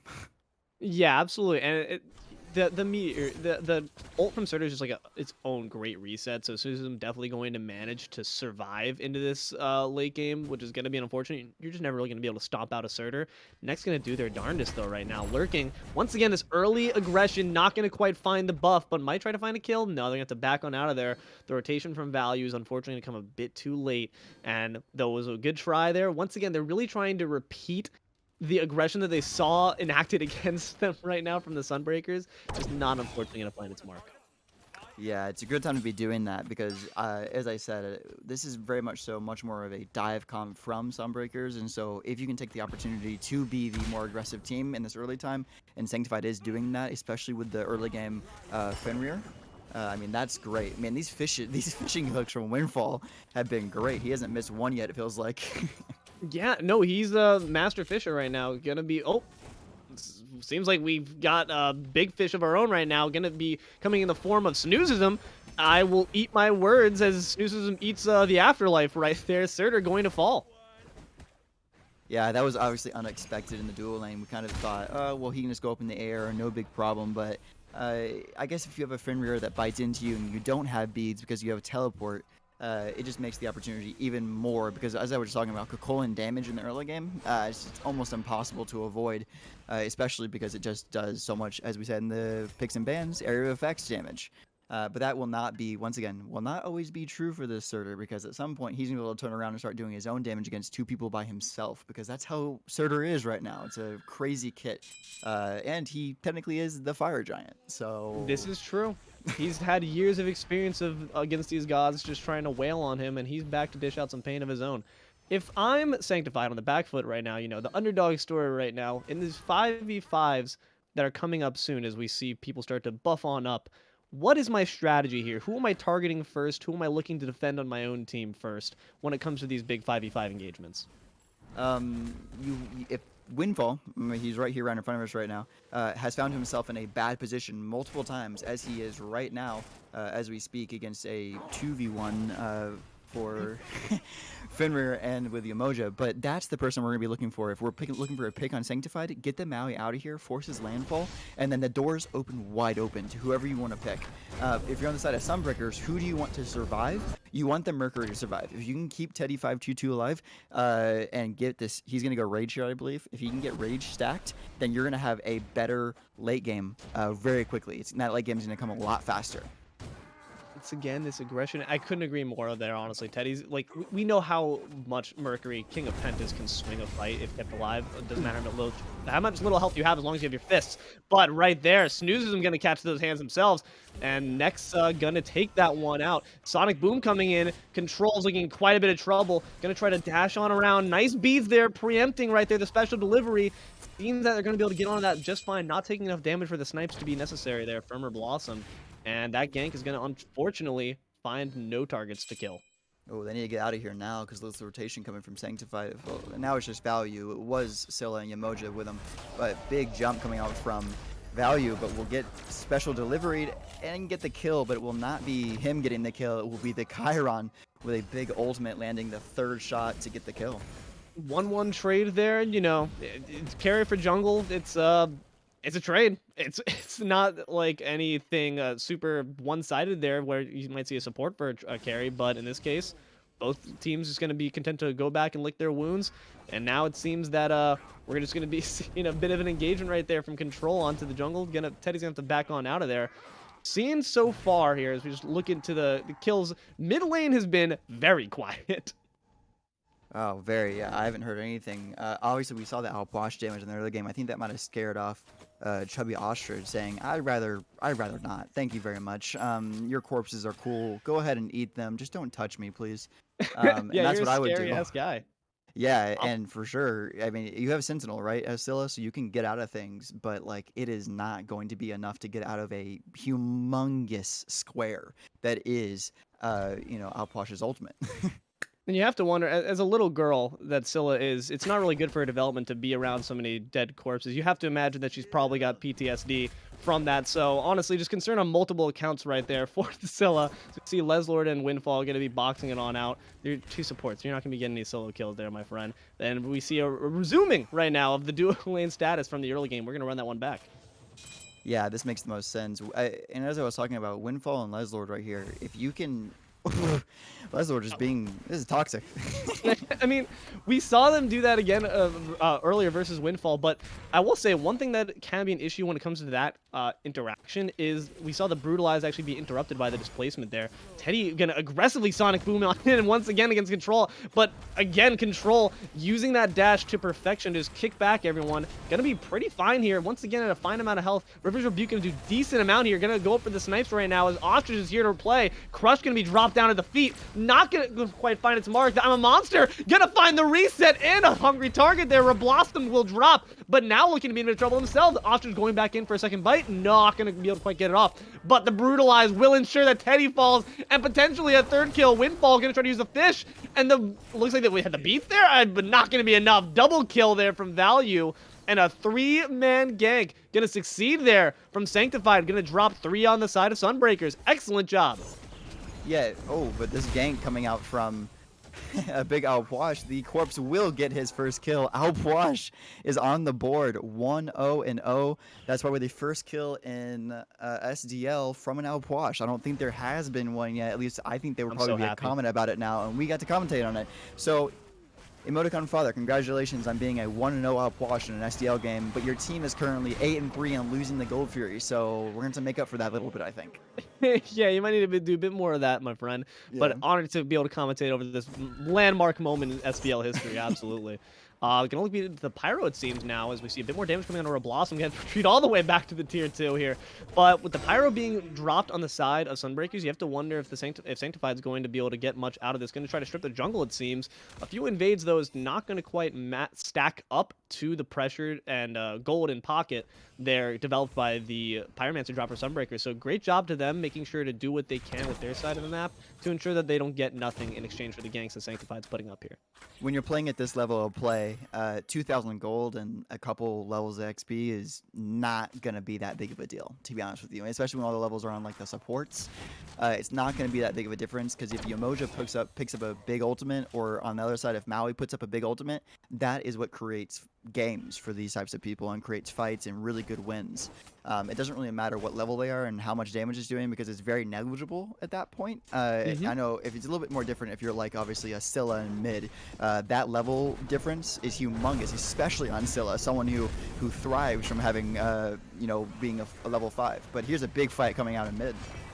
Rush gonna do a decent amount of damage right there. We're seeing a monster come out, gonna bite down to the feet, but not quite get anyone. ChubbyOstrich is gonna be dropped. It's a lot of damage removed on the side of Sanctified from this fight, and they're recognizing that. Gonna try to retreat on back, it seems now. Gonna launch out that little water vortex. Gonna be just on fine. EmoticonFather gonna just heal themselves right back up to near full, thanks to the help of that passive with those corpses. Snoozism is lurking in the back. It seems there's quite the pincer movement here as they look in the back. Valyouu's gonna be looked at right now. A decent amount of damage. We're gonna see the Unchained and the excellent target switching onto Leslord. No escape.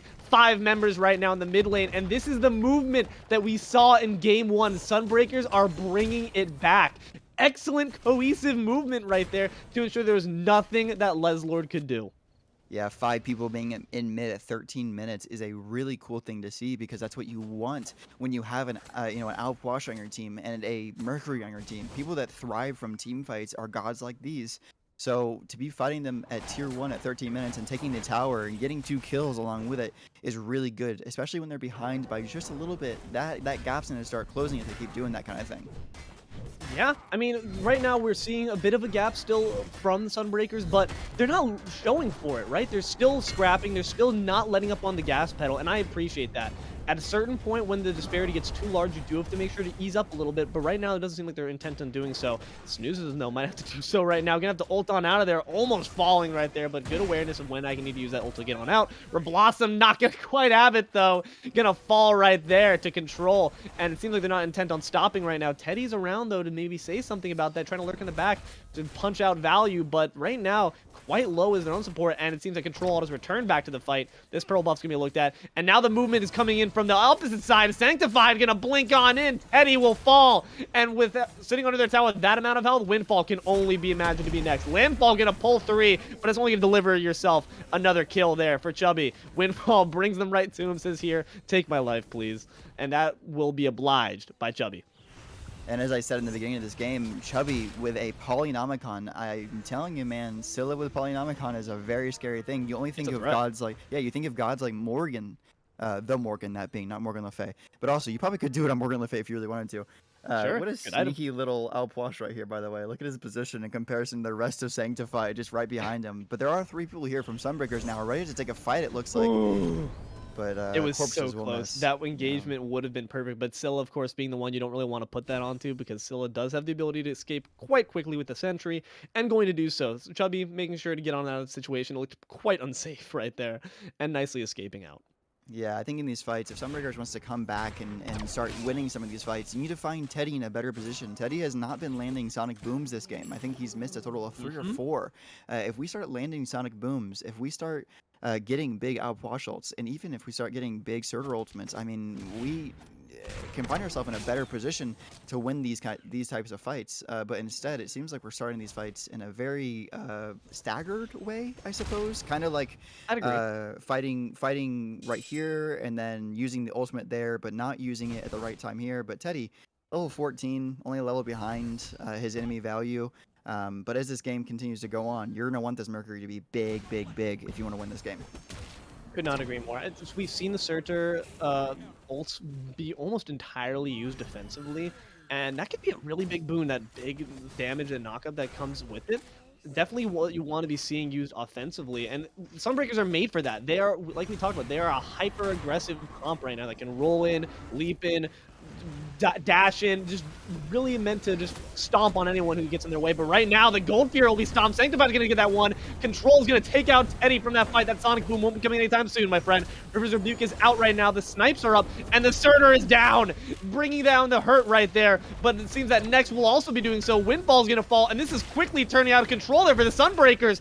Another one down. 2, actually, in fact, for Chubby there. Reblossomed as well as Father. 3, Snoozism will fall as well. A deicide right there for Sanctified, and a Gold Fury to boot. They are turning this story around.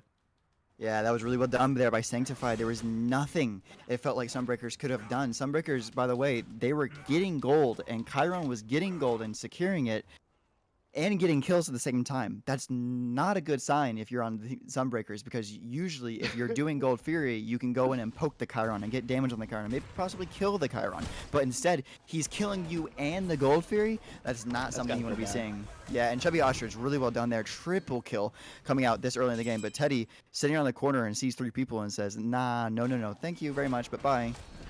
Pyromancer going to be looked at next. Is just complete objective domination right now. And while the Sunbreakers movement is phenomenal, I love their pincer movements. Right now, you might want to be playing it a bit more straight at the moment. It's not benefiting you at this point when you're this many levels behind. When you're in the back foot, you don't want to be too wily. You might want to, at this point, start considering more traditional means of positioning yourselves for these fights. Alpoish is a wall. It can set up a wall of damage. Maybe play a bit more around EmoticonFather, who we saw drop a bit too early out of that fight to get too much off before. So I don't know. I think I love their movement. It's sad because I love the Sunbreakers and how they move around so mischievously around the map, but might not be benefiting them overall in this moment in time. 7,000 gold behind, and also 10 kills, quite hefty. Yeah, they probably wish they could take back a couple of these fights and maybe land a couple more abilities and do other such things. And Valyouuu says, I don't care how many I missed. I'm ready to go fight these guys. Alpoish will find himself in between 2 big waves. Public enemy number 1 is clearly EmoticonFather, and he's not feeling very good about that. At quarter health, I'm a monster, not going to quite find its mark, though, but you can only imagine it's a matter of time. They've clearly put a target on Father's back, and Windfall will fall as well. 2 kills, uncontested for Sanctified. They hip-hop their way through the jungle to finally knock down this Pyromancer. Oh. Okay. And Control also fell in the solo too. Oh, that dash is going to be getting you in with there, Teddy. A lot of damage there. Ostrich once again going to be supplying the kills. Surtur going to opt, I'm out. You're going to use the eject button right there. 1 to fall right there, unfortunately on the side of Sanctified, but 3 kills as well as the Pyro in their pocket. Yeah, ChubbyOstrich obviously doing a big show in kills here. But I think that one of the players on that team, on Sanctified, that's bringing a lot of good news is this Kakolin coming out of lane, who has created a lot of chaos in the backline and just allowed for Ostrich to do as much damage as this little Scylla Heart wants to do with the big dogs. And I think if we keep seeing the Scylla keep playing like this, then this game is kind of just looking dire for Sunbreakers. I'm not gonna say it's over or anything like that, but it's not. 8-1 Scylla, not being able to punish that Scylla is not looking good. Speaking of not being able to punish, Snoozism feels like he can't be punished and is just clearing waves however he wants to. Yeah, I mean, two levels ahead is the Scylla right now. Oh, sorry, 1 level ahead now. And you want to see Scylla to hit 20 early. That passive, you know, you get those extra effects onto each of your abilities, and hitting 20, just as I say it, 2 levels ahead now. But yeah, speaking of the Kakolin, doing a great job right now is next. You see the amount of protections right now in that build. Obviously, a lot of those protection items were hit in the recent patch, but that's not going to stop next from still making sure to survive a long time these fights. And we saw right there that there's a clear battle strategy from Sanctified, diving in and instantly saying, get EmoticonFather. And I think that's the right move there. We talked about how much damage Wash can put out, just being a bot laying out those exploding corpses right there. So I think that's a wise move to just get someone who's mobile like Valyouuu or Nex in the backline, harass until you can chase out Father from the fight. Yeah, and they're doing that really well right now. Valyouuu is just finding himself into great positions where he can just bring people back or just force beads or force them into a bad position. He's doing it again right now against Wash, poor little monster himself. You see this poor old man running for his life. So sad, but gonna be able to escape out of that with half health. Gonna probably heal back up thanks to the help of those corpses. Oh my god, the crush is doing wonders. Teddy's gonna fall. A River's Rebuke is going to come up, but not quite enough to wall everyone out. Leaping on out right now is Windfall, and probably gonna fall himself, but at least gonna save some of the teammates maybe. Oh my god, Nexa is still looking for more though, and we do see he's gonna find on Reblossomed, and it doesn't even see that now that Emoticon is safe. Surtur ult though will certainly allow Snooze to survive. Right now just lurking in the back is next. ChubbyOstrich gonna find EmoticonFather, who was once again, as we said, chased out there by Nex. They smoked him out and they smoked him permanently. Amazing fights right now from Sanctified coming in. 4 down and a Fire Giant that's going to be coming shortly after. Sheesh, what a great play there. Once again, ChubbyOstrich is getting a lot of free picks, it feels like. Yeah, a lot of setup picks. It does. It feels like it. It feels like he's getting them on discount right now.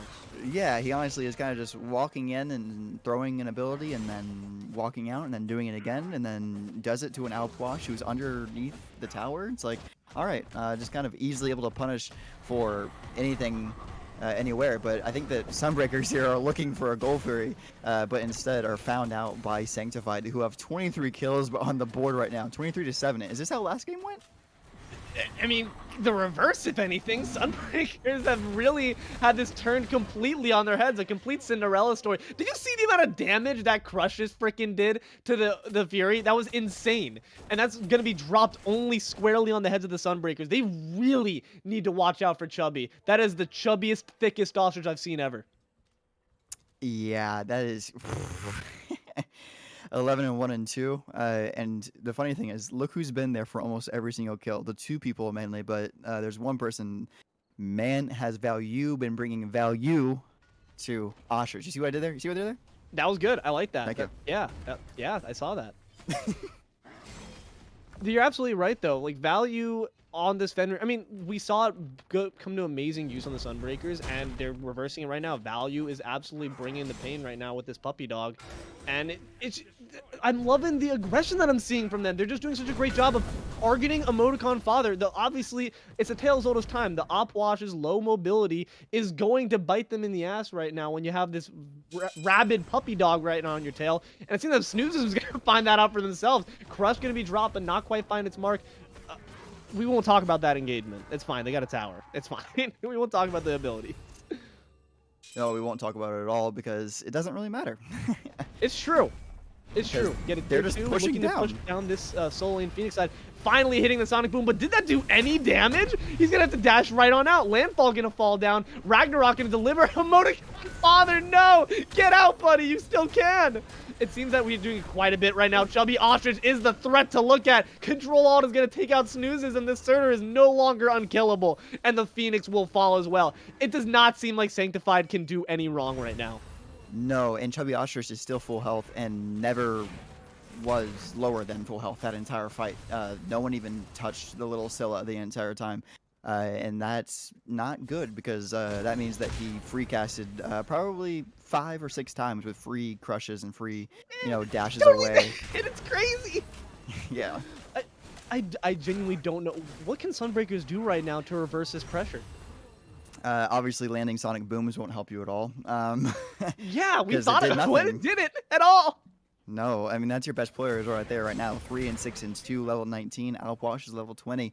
The only thing they can do is turtle. That's all they can do is just go sit underneath the tower, pray that the corpses are able to do enough damage, pray that the Major Looks can do enough damage, the Surtur ultimates can pump them enough, and maybe a big landfall. That might be able to bring them back around to this, but right now, 24-7, and this lead that we talked about, I think the last time we talked about the goal being 3K different, and I was like, oh, it's not that big of a deal.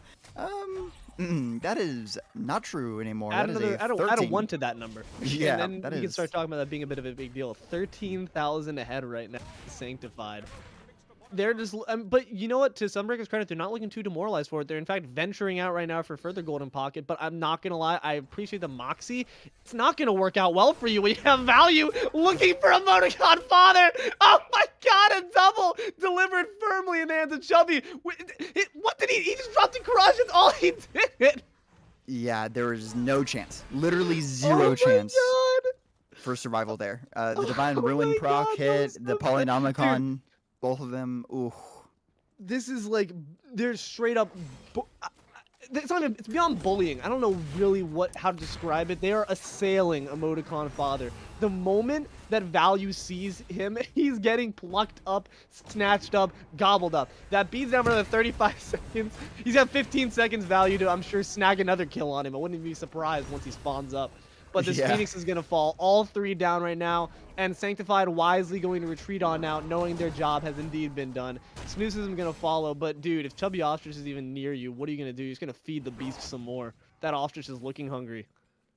Yeah, and they can't push out of much farther than tier 2 of their area right now. If they push out much farther than that, then there might be a Fenrir around the corner. There might be a ChubbyOstrich Scylla around the corner. There might be a who knows. Every god right now on Sanctified is a ginormous threat to everyone on Sunbreakers. Even the tanks have no security in their life because of how much damage both CtrlAltIEat and ChubbyOstrich are doing right now, especially Valyouuu bringing them to their hands, being like, I give you a sacrifice, like an actual dog, like a hunting dog, like bringing back the prey, back to the family. I mean, Scylla's like, Scylla does well with dogs. Scylla gets along well with the dogs, so it makes sense that energy is really coming online. Just, oh. Look at the damage numbers right now. Fire Giant put onto all members right now of Sanctified. You can only imagine what that might mean for the poor members of Sunbreakers. Doing what they can right now, going to take out the Primal Fury. Wise play there, but going to have to retreat on back for this game of base defense. But look at that damage numbers. 4 members right now sitting proudly on the top there.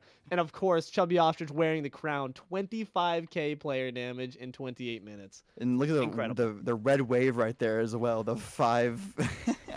the 5 yeah, right, sitting and at the bottom all is way Leslord. That's okay, Leslord. Leslord's been doing, to Leslord's credit, been doing a great job of setting up with, I cannot for the life of me remember the name, but setting up with those little water portals right there, sending everyone back who might try to escape the slaughter awaiting from the hands of ChubbyOstrich and Valyouuu. So doing a great job. I've seen these jungle fights where it's more restricted. Finally a Ragnarok will be beadsed by EmoticonFather, catching a break for once in his damn life. Yeah, he needed that this entire time, but they might need a little bit more. There is the Outwash ultimate. That was super good. Landfall Steel is up, so this might be a good fight right now for Sunbreakers. I don't know, man. Leslord didn't take all that much damage and is going to be able to regen right back up fine. Honestly, what I thought would be such a big deal when it comes to the anti-heals from the Opwash isn't going to be that much of one if they can't push out and maybe burst them down, but it doesn't seem like Sanctified's intent on going away anytime soon. They're just hovering, waiting to regen a little bit more. And in fact, Snoozism is going to try to go back in, make something happen, but already half health that quickly? Jesus, that's a lot of damage. That is a lot of damage, and let's see if they can keep. Whoa, crushed in half, more than half of the health of Opwash, and now we have a really bad situation for Sunbreakers as they are in a very difficult position. Windfall down to half health again. They have that fountain is their best friend right now. All 5 members have run back there at least 3 times, thanks to a crush, thanks to an ultimate, thanks to whatever it is from Sanctified. But now they are looking at this Titan and a lot of different gods. Finally working their way back in. Valyouuu had the Ragnarok come right back up at the perfect time. I'm a monster gonna find one target. Teddy gonna drop instantly. The Polynomicon is a prophetic sign from Fenix that that's gonna work out well for you. ChubbyOstrich is making it happen right now. 2 members dead, but Valyouuu actually going to drop as well, though. Must be spoken. That could be potentially an issue. Runic Bomb gonna fall down right now, and it seems like Nex might not have the damage right now to tank and spank all this while also taking out Windfall. Windfall gonna live this. They are gonna try to go for it though, and it seems that it will succeed. The River's Rebuke and CtrlAlt will take out Reblossomed as a consolation prize. Hey, see that? The Titan falls, so do you, buddy. And that's going to be a counter victory there for Sanctified on the side of Order. It is 1-1. We will see you at the desk.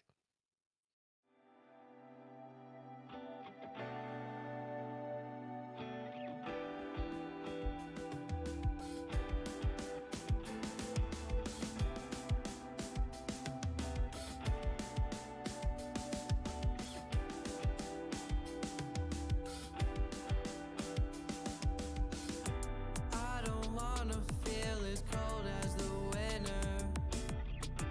Let me sink into your bedroom floor. Lovely how lonely we Jesus. are That's all I can say, man. Jesus, I am back. Deelo here alongside Fenix. If you were watching along, you just saw a counter slaughter. Sanctified in vengeance of game 1 has really brought this one back in Sunbreakers. The scorecard reads 1-1. Fenix, what are your thoughts reeling from this game's dominant presence from Sanctified? Yeah, it's totally dominant. I have a question for you. I'm going to throw it right back at you, okay? It's not What you nothing bad. What god or goddess do you think Sunbreakers should ban? No, obviously Scylla here. I mean, Yeah, like, yeah. listen, it's... oh my god. But that's, like, I don't even know. Chubby did fantastic work here on the Merlin as well. So I think it was just honestly a comp that really played... We can't only credit Chubby here. Chubby did fantastically, though. Definitely not put that down. 37k. Did you not see Teddy get dropped instantly? That was insane. Moving into the fountain. But Valyouuu brought the value. It was the combination that really made the gears all click in place. So honestly, I think that you don't even necessarily need to ban the Scylla, though I think that they definitely should. It's the wisest option. You could also ban out cogs and pieces of this comp that are also generally good as well, such as the Fenrir that really was bringing them back to Chubby to ensure that he could get fed, get chubby, get thick, get big, which he did. So yes, ban Scylla. Yeah. Ban them all. Ban every god. Find a way to exceed the ban cap, because this was an insane game for Sanctified. Yeah, I'll also say I've made a lot of predictions, and I think I've been right in most of the situations. You have been. The Cocolan pick was correct. Obviously, the Scylla build was basically spot on with exactly Yep. what I thought it was going to be. But if they end up banning the Scylla on the side of whatever it is, Sunbreakers, I think that we pick a Merlin for ChubbyOstrich. I want to see what a Merlin looks like on ChubbyOstrich. But also, I don't know if you played Smite back in like season 1, season 2, maybe even a little bit later than that, maybe season 2, season 3. But there was a certain combo called Shake and Bake.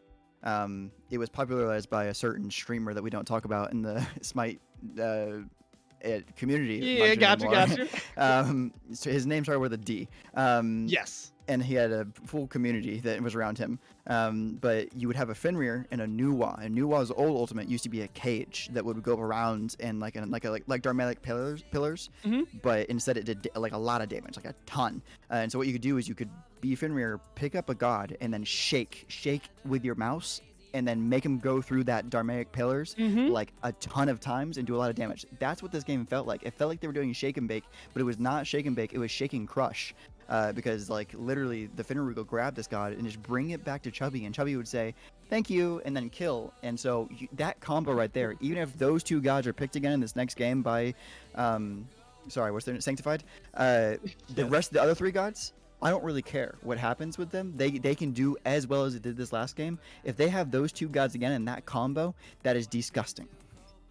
Yeah, I'm completely with you on that one. I don't know, man. I think that Sunbreakers did a great job at they had some amazing plays there. We saw that amazing pincer movement. I don't want to discredit them for what they did because they did do great things, but I think that their peel was a bit lacking. This was a very dive-oriented comp, as we've said, and that really came to be an issue when it came to the one odd one out was EmoticonFather, and they took advantage of that. They saw that as the weak link, and they assailed it until it just broke away. The entire chain had fallen to the floor, scattered, and that I just think that one piece is all you need to take advantage of if you're the members of Sanctified. This is the godlike division. They know what they're doing. They know how to work a comp, and when they see a flaw, they're gonna attack it with all they can, and attack it they did, and attack it they will if they see that again in the next game. But I don't want to talk everyone's ears off, Phoenix. I just want to get to the next one. We will see you all shortly for Game 3 to decide this match. Sanctified versus Sunbreakers. Smite Draft League,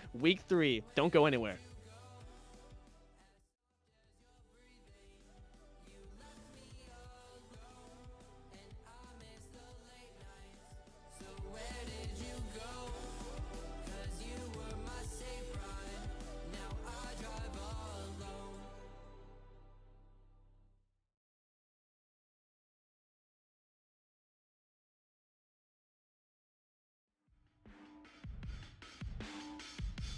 I could get drunk off the lights of a city, late night phone calls just to say you miss me, but you don't. No, you don't. Drop my phone now, that shit's broken. 2 a.m. and I'm lost in Brooklyn, missing home. I know you don't.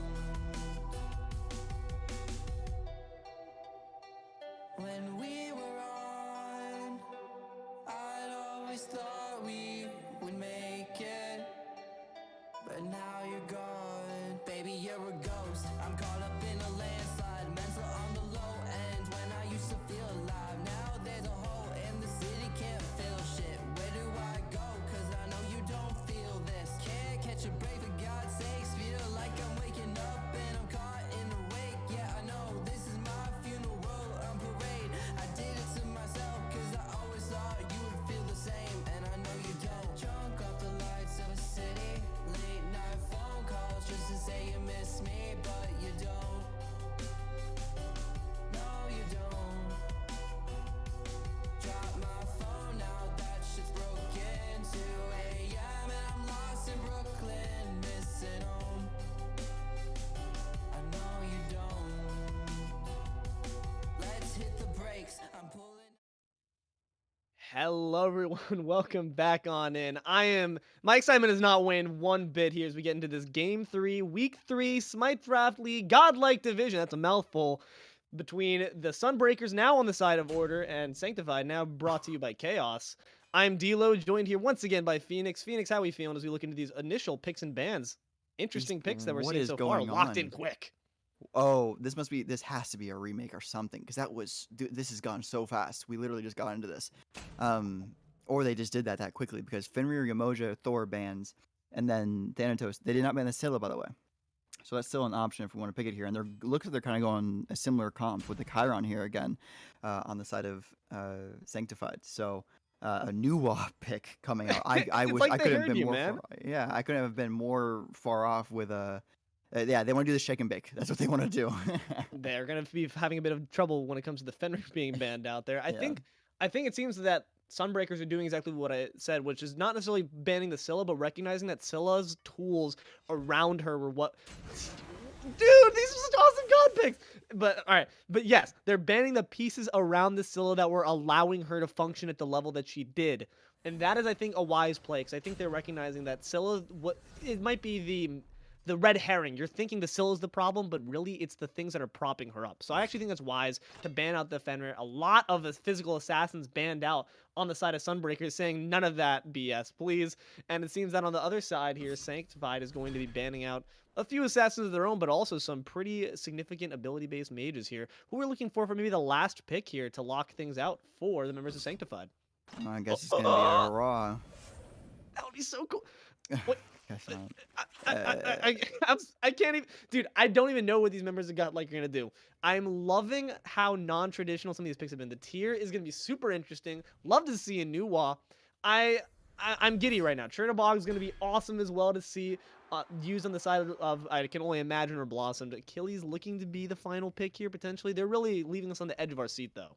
Yeah, Mercury's still open. There's a lot of good assassins still open. Sadly, Susano being banned would have been a great pick here on the side of Sanctified. It would have helped them a lot with their team comp because that's a lot more team fight and a lot more area of effect damage because Nuwa Ultimate and Chiron Ultimate are both just gigantic, big, bursting ultimates that really it's very difficult to miss both of them, honestly. You can't miss Nuwa Ultimate. I mean, if you miss Nuwa Ultimate, there's something wrong.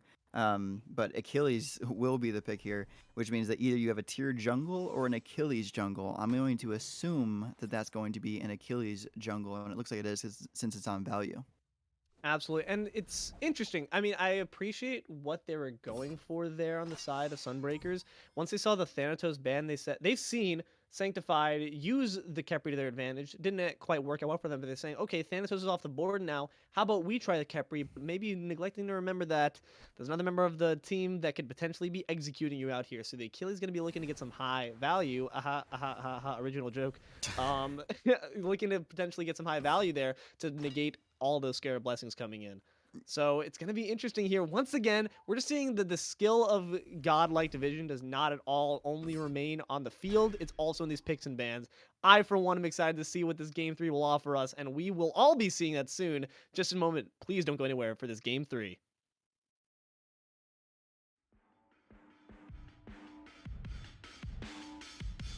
I could get drunk off the lights of a city. Late night phone calls just to say you miss me, but you don't.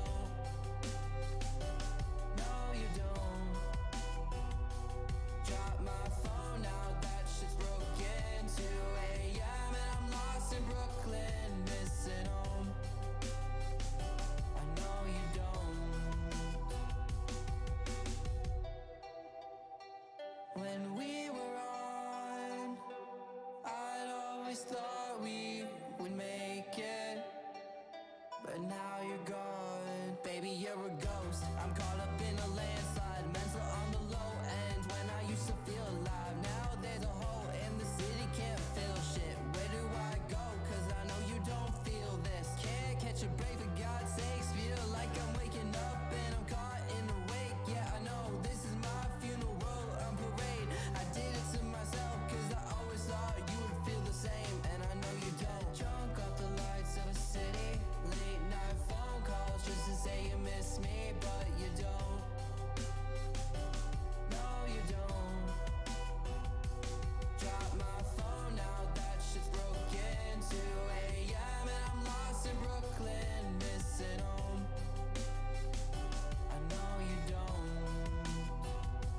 Let's hit the brakes, I'm pulling out the parachute, jumping out the plane. You had it all in front of you, nothing feels the same. It's crazy what love can do, even crazier when it's not coming back to you. You say you need space, so I gave you all the states. Every night a different place, used to think we're getting close and now we're drifting away.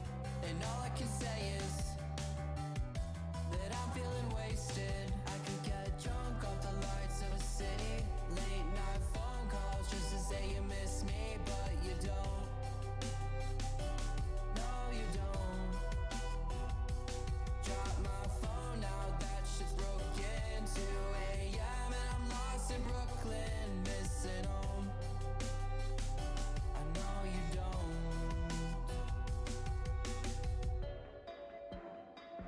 When we were on, I always thought we would make it. Now you're gone. Hello, everyone. Welcome on back here. We are here for Game 3 of this godlike division match of the Smite Draft League, Week 3. Once again, I am Deelo, joined here by Fenix. We're going to look to see the Sunbreakers try to regain composure after taking a pretty hard loss there to the hands of Sanctified right now. Fenix, just as far as initial strategy goes, what am I thinking if I am a Sunbreaker right now? Thank God we don't have an Alp Wash. That's what we're thinking, I'm guessing.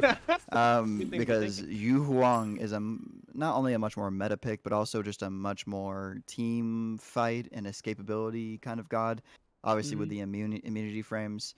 I like how Teddy's doing this right now. This is a different type of early game. Immediately going to his speed and then probably going to rush back into either left side of the map for a duo side gank or head right to the enemy's speed buff. It might be either way. Or it might just go back to mid and clear that. Trying to hyper clear out those speed buffs per chance, maybe get some early farm up without maybe taking anything from the mid lane, not trying to make the same mistakes and keeping that mid lane under in the beginning. I mean, it's not like EmoticonFather had any issues when it came to the early parts. In fact, the mid lane saw very little action, but right now it seems we're going to try to change that, get a lot of action going on here, big amount of damage going on to Ostrich, but not really any follow-up, unfortunately, from the mid lane. Maybe a bit of miscommunication there, but some pressure afforded nonetheless onto Ostrich. CtrlAltIEat looks very comfortable on this Chiron, just to go in and go off in the mid a little bit here. But once again, Teddy 5-2-2 finds himself in a very rough position. Valyouuu will get first blood, an easy pick it felt like. It seems like there was absolutely no challenge. They're both basically in a good health standing, level 3 value. First blood. That's really just an unfortunate start. You do not want to see this mid lane start to fall away already, and there's already a lot of pressure being afforded there. It seems that that's where we're going to focus. Maybe understanding Ostrich is the man's right now. I need to be feeding this guy. I need to be tossing as many kills and assists as possible. And it seems they're going to be keeping up that pressure right there. But in fact, it's going to be coming on the reverse side now. Valyouuu going to be found by Teddy. Going to pay him right back for that one. It's going to be 1-1. For the Sunbreakers, they're going to be happy to have that return kill on the board. Yeah, I'm surprised that Kwang and Teddy got back there so fast. I felt like he had just died. Like, we just commented on that. And he literally left base, went straight down middle, and got right back into Valyouu's face. I did want to talk a little bit about the soul lane. There was a second ago before Snoozism used his entire health bar to come to be healthy again. He had no health on this health bar, and the tier was out pressuring a Kakolin, which is very rare for soul laners nowadays. But it looks like he's actually going to force back xNexamiss to be back in base, and Teddy's on this side of the jungle, ready to invade if need be. But only going to find their teammate. They're just going to grab some buffs right now. Some farming that's pretty neutral at the moment, but I'm curious to see who will open up the aggression. So far, the soul lane, we've seen a lot of aggression when it comes to buff stealings, and we're seeing it right now. In fact, Sunbreakers is going to be looking to try to invade this buff right now. Valyouuu, though, going to look to contest as well as Nexa right now. Going to get the Fearless right there. Bit amount of damage, and also Ostrich is coming to support, and that's just what you want to see. Ostrich not going to find anything right there, but Nexa will indeed get the kill onto Teddy. Teddy not looking so good right now, sitting at 1-2. Unfortunate. Snooze going to have to be content to just retreat on back, hopefully with your life, but probably not going to get a kill on right now. Just going to be content to maybe get that blue buff. Ooh. Not that great of a jump coming out from Snoozism. Loses his blue buff there. So, Kakolin without his blue buff, what are we supposed to do? We're supposed to break down and cry, right? We're supposed to yes, go cry in the the club. plan, it seems. Tears for the tier right now that is invading your blue buff. Unfortunate, and we're seeing right there aggression from both sides. I appreciated the gesture there from the Sunbreakers, but did not quite land well. It's going to be reversed, in fact, with the reverse buff steal, courtesy of Sanctified, and that's going to just put this tier right in a great position to continue bullying right now, level 5 over the level 4 onto Snoozism. Yeah, if you've been watching all 3 games of this set, there was a moment that I was not watching this set whatsoever, and it actually was Sunbreakers who were in control of the entire map, invading buffs, doing all those type of things. All I've seen right now is Sunbreakers invading buffs and stealing every one of them, it feels like. Especially with now having an Achilles, it feels like they're almost even more confident than they were before. But hold on, they're a decent amount of damage right now, and you have to imagine that it's going to be a bit harder for Tier to apply the same pressure with their ult, just given the base on the massive lineup it takes. A lot of damage coming in right now, but going to get a big heal right there off of the slice. Going to maybe able to see this kill right now. Snooze has been full-scale retreat. No one here to support right now. Either member, it seems that it's going to be a full-on slugfest, and they're going to oblige to get it off. Ostrich, though, you can't forget that Nuwa ult could come in at any moment, and that's a kill for the mid lane. That global presence, I completely forgot about that fact of it, but this means that Ostrich is potential to be a participant in any kill they so please. That is scary when we saw what can be done in the hands of Ostrich when they're powered up. Yeah, Ostrich probably going to start one-shotting people here very soon. And speaking of one-shotting, Valyouuu is looking to one-shot either the carrier support from Sunbreakers and will find a very unlucky Chernobog, but instead will get a humongous ultimate from Khepri with very little mana. Actually had just enough mana to get that ultimate off to save poor little Reblossomed. An unfortunate miscommunication there from the teammates of Sanctified going on that gank, because if had they laid off on the damage a little bit, could have set up for a very nice execute there from Valyouuu. Instead, going to give Valyouuu to that windfall ultimate. Scarab's Blessing is going to work just as they hoped it would, but not what you want to see when you have Achilles coming over there to duel with the Khepri. Yeah, instead we have Teddy. You're allowing Teddy to catch back up at these types of times when you're standing over here in dual lane and not getting kills, stealing waves from your dual lane. I would not. Yeah, and Teddy was 1 and 2. Only Valyouuu being 1 and 1. Sorry, yeah, 1 and 1, 1 and 2 on Teddy. So you want Teddy to stay behind as much as you can, because once Ao Kuang hits level 15 and has some lifesteal, or level 10 even, and has any amount of lifesteal in his kit, it's basically game over. But oh, Valyouuu blinking in onto Blossom, and we talked about that. Oh my god. Yeah, he's gonna be able to ult right on out. That was beautiful engagement there from Valyouuu. It's like just a complete reverse of what's going on. The aggression that we saw from the Sunbreakers in game 1, their fire seems to have gone out a little bit, but maybe trying to regain it a little bit here. Oh. But hold on, a big Fearless there, a lot of damage on a Snoozism hour shot. The new wall might bring them both down. This is crazy. 3 kills in ChubbyOstrich's pocket. All he's had to do is click the ult button. I don't know what it is on a keyboard because I'm a controller player, but it's probably something simple. Wow, that is huge. Yeah, if he has it onto instant cast, it's all he has to do is press 4 and it's over. It's done. There it is. It's Thank you. button. That's a fun fact for me. This is bad. This is not good. Yeah, it is not good, especially when ChubbyOstrich is coming off such a big game. Probably Chubby is on a high right now. You know, feeling pretty good. It's like in NBA 2K23 when you start to get hot, you start to have flames around you and stuff like that. That's what Chubby is having right now. And it seems that they might be having it right now on Susan. Unfortunately, the ult, they're not going to quite find anyone, but it doesn't really seem like they need it. The leap's already been expended right now. Berserker form going to get another dash right there, but the ult is here to expend, and it's going to be expended well. Snoozism going to fall right now to Valyouuu. What a great plays coming out from, once again, we said these two people's last name, we're going to say them this game, Valyouuu and ChubbyOstrich. Obviously, ChubbyOstrich is just getting these kills from literally pressing a single button. But that's all that she, as a Nuwa, needs to be doing right now. There's no one else that needs to be doing that, and there's a 2k XP difference going the way of Sanctified right now, which is not what Sunbreakers want. No objectives even taken right now, but it might be happening as after this fight around the Gold Fury happens. A nice root there from the Terror right now. Leslord going to try to make it happen.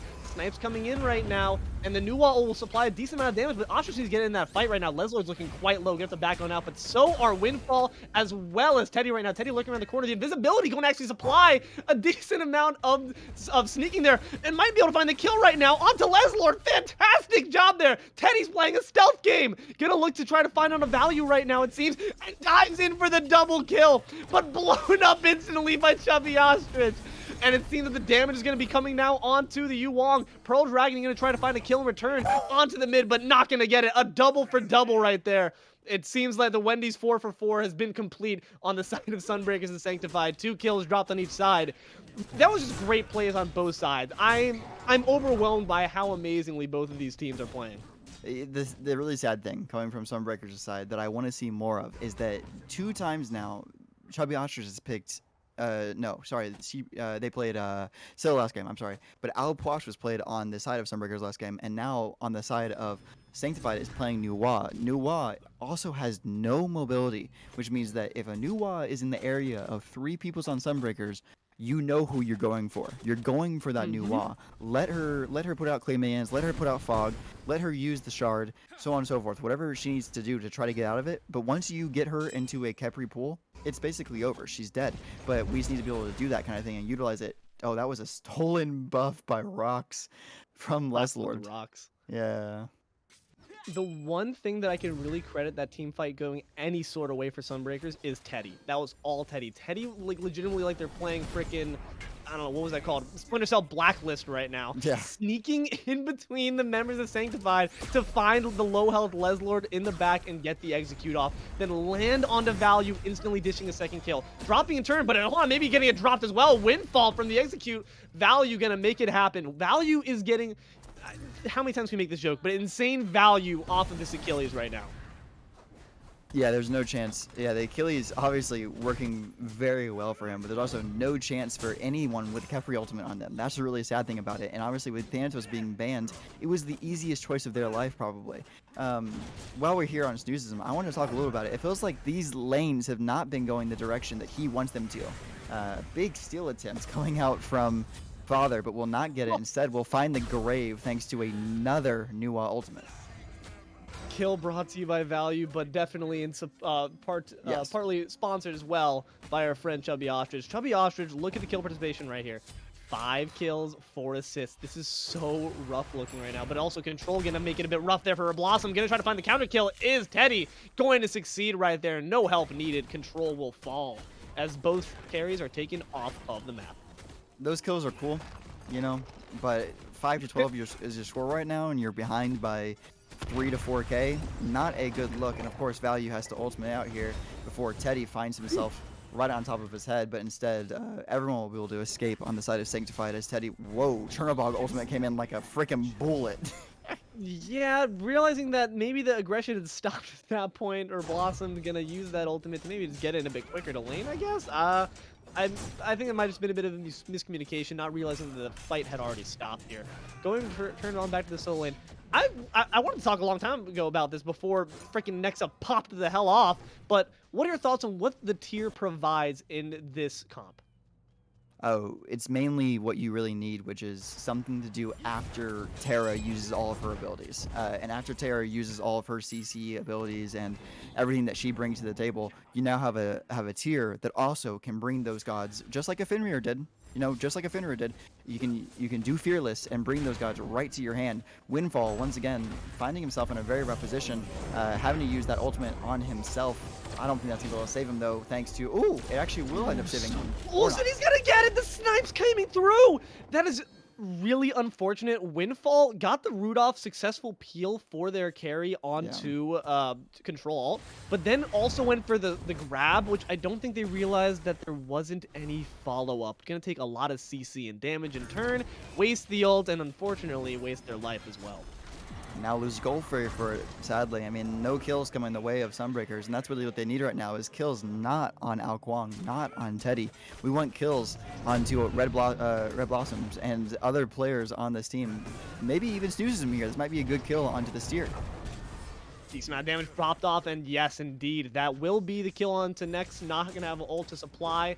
Valyouuu going to come on over a little bit too late to the solo lane side of the map. And a nice gank there while we're still in the laning phase to maybe try to get Snoozism a little bit back in the game and put Teddy a bit more ahead. Yeah, back to the tier and why you were asking about that pick. The biggest name in the game for tier, and also specifically for Nuwa, is setup. Nuwa obviously has self-setup, meaning that she doesn't need, like, I don't know, a Khepri pool or a Ymir freeze to be able to get her abilities off, because clay minions are so, like, snatchy and so catchy. They like run and go, like they like suck onto people basically. That's what she said a little bit, but yeah, if you get the idea, is that tier will bring that setup that Nuwa can have, and that's just another level of extra basically damage for clay minions, and the big old 3 that she has, the shard that she throws out to just immediately kill someone in one shot, especially with Conduit Gem being the first item that she has, not going for Sands of Time. I didn't hear a word you said after you made that slurp sound effect, but yeah, I'm sure it was very. No, you're absolutely right. It's true that Nuwa definitely benefits from the setup, does not mind it one bit, and Nex has been doing a great job of looping people up for these fearlesses. Going to set people up on a silver platter for Ostrich, who once again cannot stress enough. 5 kills, 5 assists, been part of like so many parts, so many of these kills right now. It's just going to keep setting them up. Already a bit ahead when it comes to itemization right now. We're seeing the Ob Shard come in, going to just be supplying a ton of penetration to any amount of tankiness you might hope to have on this Kukulin and on this Khepri. I'm just loving the cohesion, man. I'm just loving it. I'm living for it. Yeah, and they have to keep this cohesion up, because as this game gets later and later, I feel so bad for Blossomed, right, man? This guy is already 2 levels behind and being ganked, getting his purple stolen, and now is ready to fight Valyouuu. But Valyouuu says, "I can kill you within 1 second." That's exactly You really what Valyouuu sure you're does. ready? Are Yeah, you he sure is you're not ready for that one? Gonna be soloed down there. Terra's Blessing gonna come through. Fearless also gonna do quite a bit of damage. Windfall looking to be the target. Nuwa ult can do solid amounts of damage right now. Windfall does have the ult to supply themselves right now. Gonna have to use it selfishly. Scuttle on out of there right there. Teddy's looking quite low as well. It seems that they've spotted him. Snoozism at full health though. Leslord, you're not gonna be able to do too much about that, my friend. Seems that not quite much gained here for Sanctified on this side. They've pushed out a lot of people, but hold on a second. The snatch around. Gonna try to find their Teddy. I don't think this is gonna quite work. Ao Kuang is quite mobile. Snoozism is gonna find 4 members right now. Actually, a chance for a big ultimate on the control right now. Gonna find it. Snoozism is gonna get a kill. Goes berserk right now. A lot of low health members right now, but low himself at this point. It might be turned on you. ChubbyOstrich can do quite a bit of damage. Gonna find that out the hard way. Snoozism will fall next, getting credit for the kill. Sheesh, yeah, that was really well done there by Snoozism, finding that opportunity to get the kill onto CtrlAltIEat on the Chiron. Good pick. It's what you need right now, especially when you're only 1 in 4. I mean, that was the first kill coming out for Snoozism. It actually is a lot for him, especially because Chiron, I mean, worth more than most minion camps right now. So why not go ahead and just get some extra XP and gold on you? Because that's what your team is really needing right now. By the way, Sunbreakers secured Pyromancer right there. Did not really do a ton for their gold and XP situation, but they're still about 3k behind because of, I think it's due to towers. Oh no, it's actually not, because funny enough, Sunbreakers. Oh yeah. Okay, yeah. Sanctified has 2 towers down, while Sunbreakers only has 1 down right now. So the tower difference is also going the way of Sunbreakers, and obviously the 4,000 gold lead, as it shows down at the bottom of the screen right there. You can definitely see that in the graphic below it. Unfortunately, the kill's definitely still not going their way. Snoozism's kill was very nice, but just bit off more than they could chew. At that point, you guys got to retreat out. There's still 3 members they can, and once they realized, hey, there's 3 of us and 1 of him, they turned very quickly and were able to blast him down. Very close. It was a valiant effort. They were all low, but when you're playing far behind, you got to take what victories you get and just live to talk another day about it. And right now, we might not be seeing that happen there for Control.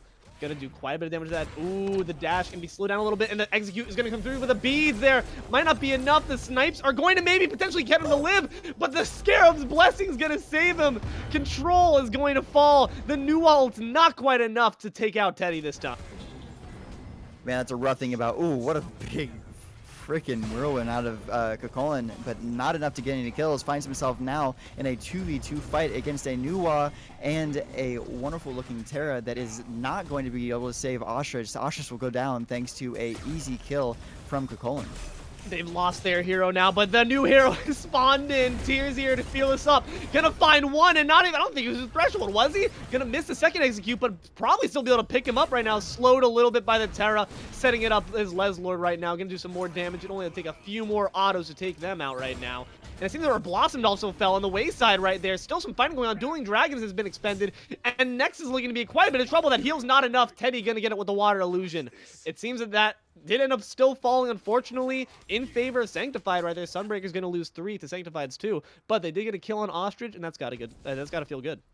Yeah, that's what they need to be doing. And that Kokolin did exactly what he was supposed to do. Snoozism really found himself in a great position right underneath the tower with only Nuwa, basically. Terra was trying as much as she could to make it so that that kill did not come as fast as it did, but Nuwa, it cannot sustain as well against a god that has 2 CC immune ults that can just press those 2 buttons and make it so that Clay Minion Explosion does nothing.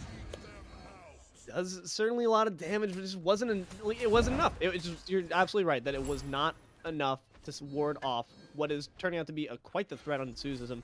A lot of mitigations we're seeing built onto this man, a lot of protections. That's a tanky boy that's going to be charging you into tower, and he can take those shots quite easily. But let's see if what they can take right here is the Gold Fury. Going to be looked at right now by all members of Sanctified. It seems that Nex is going to be joining the fight. It looks like it's going to be a big 5v5. Sanctified is going to get it. The Dueling Dragons have expended, and Leslord is going to be in quite a bit of trouble. Going to try to heal up a little bit underneath that monolith right there, but going to have to eventually be forced out right now. Valyouu's gonna have to ult on out of this fight. It seems that they're in full retreat right now. Chernobog gonna ult up in the sky, look for next right now, but it seems like a successful disengagement might be going on here. Snoozism not gonna be able to quite find it. Nicely done positioning those standing stones right there from Terra to ensure that they're not gonna be able to pursue quite without getting a stun on board. Scarab's Blessing gonna unfortunately again have to be used selfishly, maybe not quite necessarily also by the Sunbreakers. They're gonna retreat on out. Sanctified getting a Gold Fury free of charge. You know, within a second, with a snap of a finger, these fights can turn for Sunbreakers, because Sunbreakers were on the chase right there, right? And Sanctified was on the back foot the entire time. But within a second, Windfall goes down to a quarter health and then has to use ultimate on himself. And now they find themselves in even a worse position in a 1v4 situation for Windfall, because he's the only one in a bad position. All 6 legs of that Scare Beetle will be sliced out from underneath, and Windfall gonna meet their end at Nexus Sword. Right now, up in the air, Valyouuu gonna try to execute their way on out, but it seems Snoozism is not keen to let that one go. Gonna pick up 1 kill right there at full health. You're not gonna be able to take out that Colin right now. All looking a bit worse for wear right now. Everyone looking for a Snoozism right now, as well as Teddy. Teddy's gonna be looking for that execute right now. Leslord's gotta get on out of there, if you ask me, before they get in that execute range quite now. But it seems that right now, they're not looking to let this one go. Snoozism's still in hot pursuit right now, but you might wonder if they're going to turn once again and make a repeat of what happened before. Going to be content to box a little bit longer. We still do see that EmoticonFather also lurking in the background. Sunbreakers will in fact destroy the Pyromancer, making that an even objective trade right there. And we did also see an even trade of kills, with Valyouuu falling and Windfall on the side of Sunbreakers. Seems that we're mostly going tit for tat here. Yeah, and both of these soul laners are playing very well. Snoozism and xNexamiss are both finding themselves in good positions to create kills for their team, but sometimes it's working out, and sometimes it's not working out as well as it should. Snoozism coming back around now to be much tankier than I had expected him to be at this point. A level behind, not that big of a deal at level 17, level 18, you're still as tanky as you can be. Cool item coming up from tier is a good old, is that the winged blade, right there? That is indeed the winged blade. I haven't seen that in a long time. It's very rare that we see it on actual soul laners nowadays. One of the only gods you can build it on is tier. Yeah, it's an interesting pick. I mean, it's obviously meant to mostly counter slows, but a lot of these gods, if correct, don't really have slows, so maybe using more for the stat line in that case. Yeah. I mean, you do like it's a good stat line. I agree with the choice. They know more than I do. Some movement speed is all nice and well and good. Crowd control reduction also to boot, but you know, they know more than me. Right now, Nex is doing a fantastic job, as you said, and Snoozism is as well. They're both just doing a really good job at bullying and harassing and assailing the back lines. And it seems that right now, doing a bit of harassing right now is Valyouuu. Gonna flutter into that wall right now. You know the Chernobog's gonna come out at some point. And it's gonna come out right into the waiting arms of Leslord. Gonna pick up a kill for free. Everyone's still full health. Not really having done much is Reblossomed, unfortunately, in that fight. And now it seems that Snoozism's going ham and attempting to go berserk right now. Gonna probably unleash the roar in just a moment, but actually still facing quite a bit of damage right here. In full pursuit, gonna drag one back. Leslord gonna be able to get on out of that just fine, though. Must imagine that probably was, I think, Control's basic training exercise that was able to CC immune their teammate. Nicely done. New ult gonna be put up just for stats. It seems that Ostrich is hungry for some more damage and gonna be sitting at the top, in fact, at 22-9-2-2. But the fight's continuing on in here on the left side, and Clay Minion's gonna be in pursuit of Teddy. Not gonna be exploded though. EmoticonFather has lost the Pearl Dragon, might just lose their life as well. EmoticonFather is gonna be the first to fall in this continued pursuit from the members of Sanctified right now. And it does not seem that anything else is going to be able to happen from this. Teddy right now in a bit of a pursuit, but returning to the fight as well as Reblossomed after being sent to the fountain forcibly. Ulting on in, but not quite getting much. The Aussie proc is there. Next is going to push Windfall against the wall and be blown up thanks to ChubbyOstrich. That damage is coming online, but the execute range is found, but beads out there by Next. Teddy going to have to be content to just retreat on out, take an arrow in the face right there. Is a little bit of insult to injury. Another fight convincingly won there by Sanctified.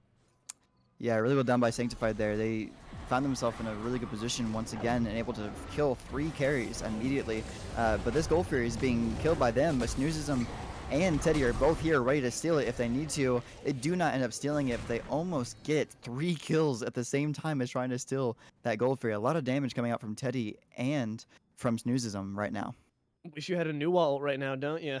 Not going to quite be able to find it, unfortunately. Teddy just going to have to retreat into frustration. That's got to feel bad right there. A lot of people incredibly low, but There's been such amazing disengages for these past 2 objectives on the Gold Fury from Sanctified. They've done both of them nearly flawlessly. I mean, they ended up in that first extended retreat. They managed to overextend a little bit, and they lost value during that one fight. But the retreat itself has been tactical and efficient, and they've never lost someone when they're actually on the tactical retreat. It's always been the extended fighting afterward when they re-engage. So great job to Sanctified making sure they understand their positioning well enough that they have a backdoor plan to get out if things look hairy. I'll talk a little more about what they understand, because when this Teddy 522 on Ao Kwang started to do more damage, I think they realized that, and they're beginning to position themselves in different ways so that Ao Kwang can't have an easy entrance into these fights, because the last thing you want is Ao Kwang and your carry in the back line just destroying them, and they're not allowing that to happen. They're playing more of a death ball style, where we're all grouped up together, so good luck picking and choosing which god you want to kill, because we're all right here together. Yeah, and it's working to beautiful extent from all of them. I mean, Teddy is definitely the one to look at of the Sunbreakers right now. I mean, Snoozism's done a great job of just like diving in, dealing a lot of damage, but not going to be quite the one to 100-0 anyone real quick. That's going to be Teddy. And it seems that the 100-0 is going to be happening on the Pyromancer right now. Sanctified just lengthening the lead. It at first was looking to be quite the gap closer there for the Sunbreakers. They narrowed it to about a gold difference of about, I think, like 2-3K. And now it's looking to be extended once again. 5K ahead right now are the members of Sanctified.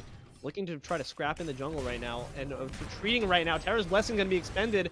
The ult is still up there from Windfall. Going to try to maybe rescue his mid laner. Seems that it will, but the execute is a bit off the mark. That's got to be frustrating right there. Going to be continuing the pursuit, and the Aegis will be expended right now. Teddy's looking for the execute right now of his own.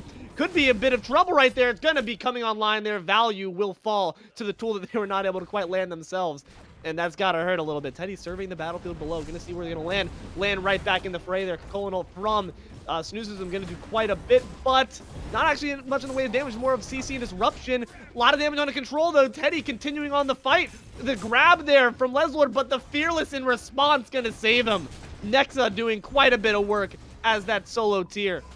Seems that we're going to be trying another tactical retreat, but this time the odds might not be in your favor right now. Fearless going to be locked down, though. Reblossomed to take that one on. Snoozism leading the charge right now for all members of the Sunbreakers as they get a fight finally in their direction. 3 members down on the side of Sanctified.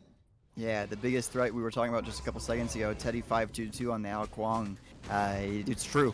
It's the biggest threat, and it's very true in that team fight right there. Getting, I believe, 3 kills out of those 4, or 2 kills out of those 4. Or 3, excuse me, however many kills it was. It was a lot of kills, no matter coming from Teddy 522, who finds a Nuwa in the sky, and Chubby will actually get a kill on the Windfall.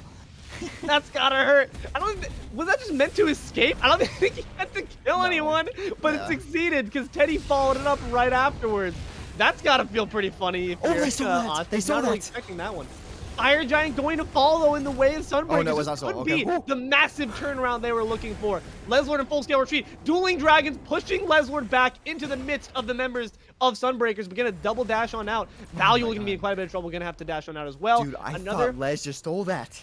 Another sound retreat there from the members of Sanctified, but it's gotta feel bad seeing that Fire Giant on the waist of all members of Sunbreakers right now, except for, of course, Windfall, but that's not who you want to see it on in the first place. They're looking to be in a good position to bring this one back. Oh yeah, that was so close to be. I thought that was for sure a steal from Leslord right there, because he both clapped it at the same time as he ran through the big healing circle to help out with some some damage, but it ended up going the way of Sunbreakers, which is obviously very much so a surprise. Gold is now equal. They're going for Gold Fury. Sanctified is. EmoticonFather standing right here ready to take this fight, and a TP coming in from Snoozism. Looks like they're not intent on letting this one go for free. Sanctified is going to take it, and looks like they're going to try to retreat again, maybe repeat history, and it does seem the only Snoozism in retreat, you're not going to be able to really quite catch up. Sanctified is doing a great job. We're just going to keep saying it because it keeps happening, of just knowing where to get their victories and dip on out. Yeah, they need to keep doing that because it's not looking as good as it was literally 3 minutes ago. This game has totally switched sides to be a very neutral game at this point. And no thanks to multiple people on the side of Sunbreakers. They have been doing very well, including obviously Teddy 522 with the kills. We've already spoken about Snoozism a lot here, but Yu Huang has found some good ultimates now, which is exactly what you want from a Yu Huang at this level.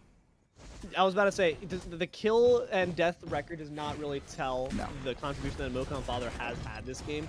Great CC coming out, and also great just a distraction. Valyouuu makes a great red herring to Pearl Dragon on out. Right there, big Fearless coming in there, blinking on his next. Gonna dash right back on out. Pearl Dragon is expended. Windfall does still have the ult, but you have to wonder if he's gonna use it selfishly once again because he's getting quite low there right now. Scuttling on out of range is the Khepri. Gonna take the disguise right there. Nuwa gonna drop down some damage on their heads, but Chubby now has to catch up to the rest of the fight right now. As it seems that in hot pursuit right now is Valyouuu. Teddy gonna find another kill though in the back lane onto Leslord, and you know that he's gonna be probably diving into any of the low health members right there. Snoozism's gonna find one on a Valyouuu right there. A selfish, once again, Scare's Blessing is going to be wisely used there to save the support's life. Windfall is gonna be able to get on him just fine. Nexa's looking to be in a bit of trouble right now, as well as ChubbyOstrich gonna fall to Snoozism. The solos have been really telling quite the story for themselves in this game, and they are in fact going to continue as they duel, trying to repeat on back the laning phase. Snoozism is gonna make Nexa pay back for some of those early fearlesses. Oh, but a great ultimate over the wall. Not quite gonna have the damage there to catch up. Healing up just a little bit, but oh no, stalled a bit on that minion. This actually could be quite bad.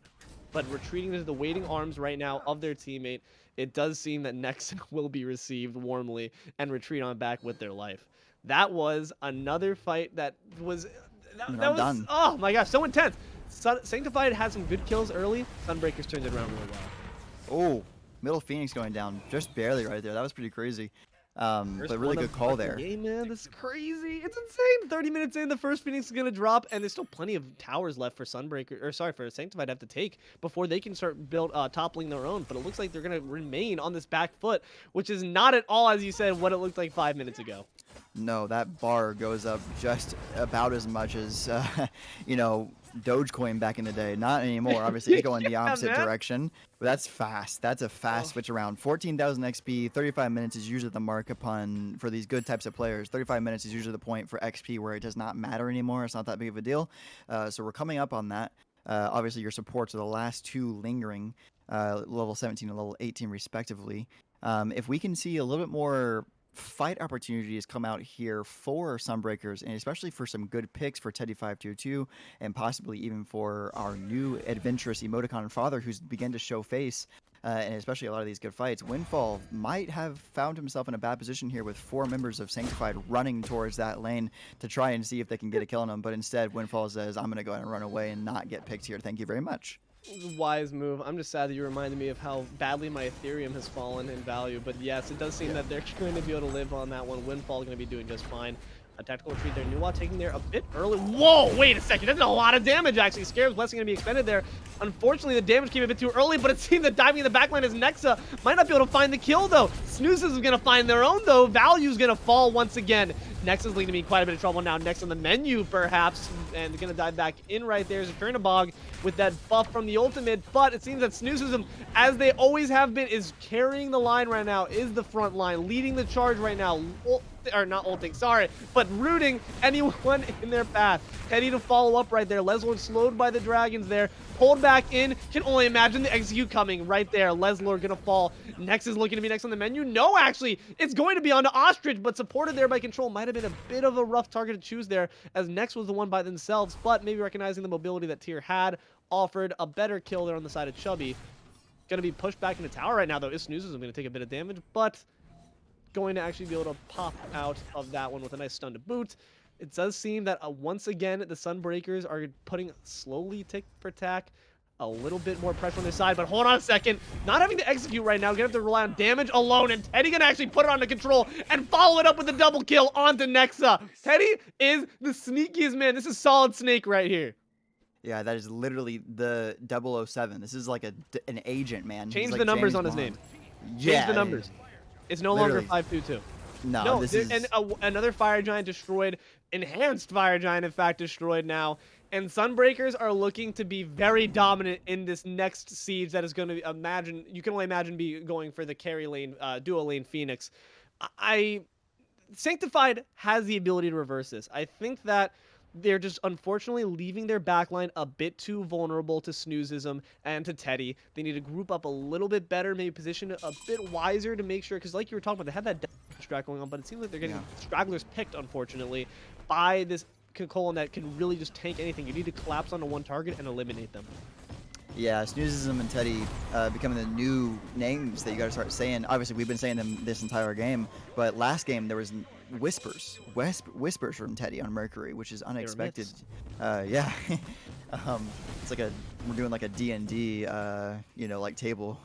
There are And whispers Teddy in is the dungeon forest. master. Yeah, right now for sure, playing the orchestra for both teams. It feels like I think that they're kind of the entirety of Sunbreakers is kind of leveraging themselves off of whatever Teddy does in the other lane or in the other spot or wherever he is playing, as we said, the secret snake agent. Yeah, Secret Snake Agent is a good title for him. If SDL allowed for titles, then we definitely want to be seeing that on Teddy. Newell can be expended to do some damage, but you have to wonder with the Fire Giant expended already. Might not be the wisest idea because they're regen back up. But Teddy gonna look for me a kill on a value, not gonna quite find it. Just gonna lift, send Nex on a little bit of a ride. That was fun. Nice to have you there. But Dueling Dragon's gonna also be expended right now. A lot of tools, honestly, for the Sunbreakers have been used, but not going to quite find any big kills off of it right now. Going to find a Fenix, though, at the very least, and it seems like quite low right now is Control. Going to have to back on the Fountain, but not going to quite find anything. Teddy, in fact, going to find one, as well as EmoticonFather. 2 down right now on this side. 3 now, and you can only imagine that the Titan is the next thing on the menu right now. 4, Reblossomed going to take down Ostrich. The MVP of last game has fallen for Sanctified. All Leslord can do is watch from afar, put up the monolith as much as you want, but that Titan won't be standing, is gonna crumble soon. Wait, hold on. Ostrich, wait, what? He's dead. Titan, I don't know how that happened, man. but it doesn't really even matter anymore. Sunbreakers are going to fall. Sunbreakers are going to take it. Sanctified will fall, and a victory for Sunbreakers in this match.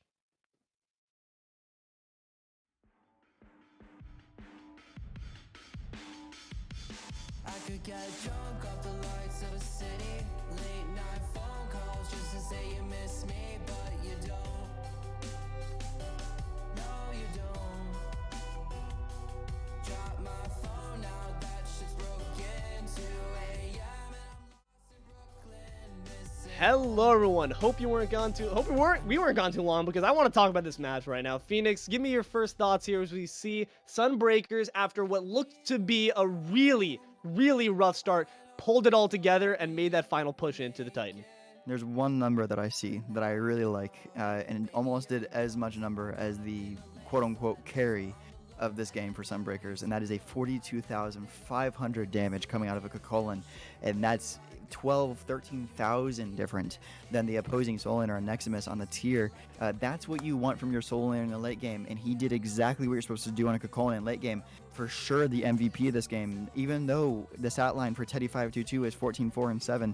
I mean, Snoozism was creating the most hectic backline for the entirety of Sanctified that last, 10 minutes of the game. There was no chance for Ostrich to walk in. There was no chance for even CtrlAltIEat to walk in. And Valyouuu was having a hard time 1v3ing in the back because, I mean, xNexamiss was almost having to go and help his teammates peel. That's what was having to happen here. So really well done by Snoozism here. That's the first thing I see is 42,000 damage coming out from a soul laner in a 40-minute game. That's really good. It's a pretty number for sure. I think both solos did I think they were the real ones setting the pace, each one. Yeah. Nexa had some amazing setups there. The stat line is not as impressive, but I think those Fearlesses were incredibly pivotal to a lot of those fights. And also, we saw that amazing reversal of that one gank. Nexa was playing brilliantly, and we knew that the tier, as you said before, was their purpose there was to set everyone else up and make sure that the whole squad ate. Not quite able to, unfortunately, eat their way up to a victory, but I think both solos did a fantastic job with this one.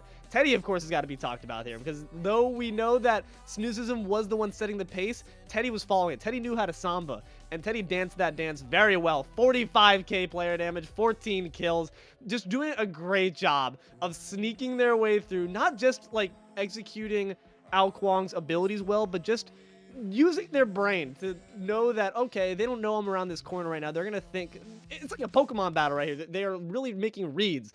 And I love to see that when that intuitive gameplay is put in the hands of these amazing players. Teddy was doing a great job of sneaking slyly their way through. Truly the sneaking snake king of this game was Teddy.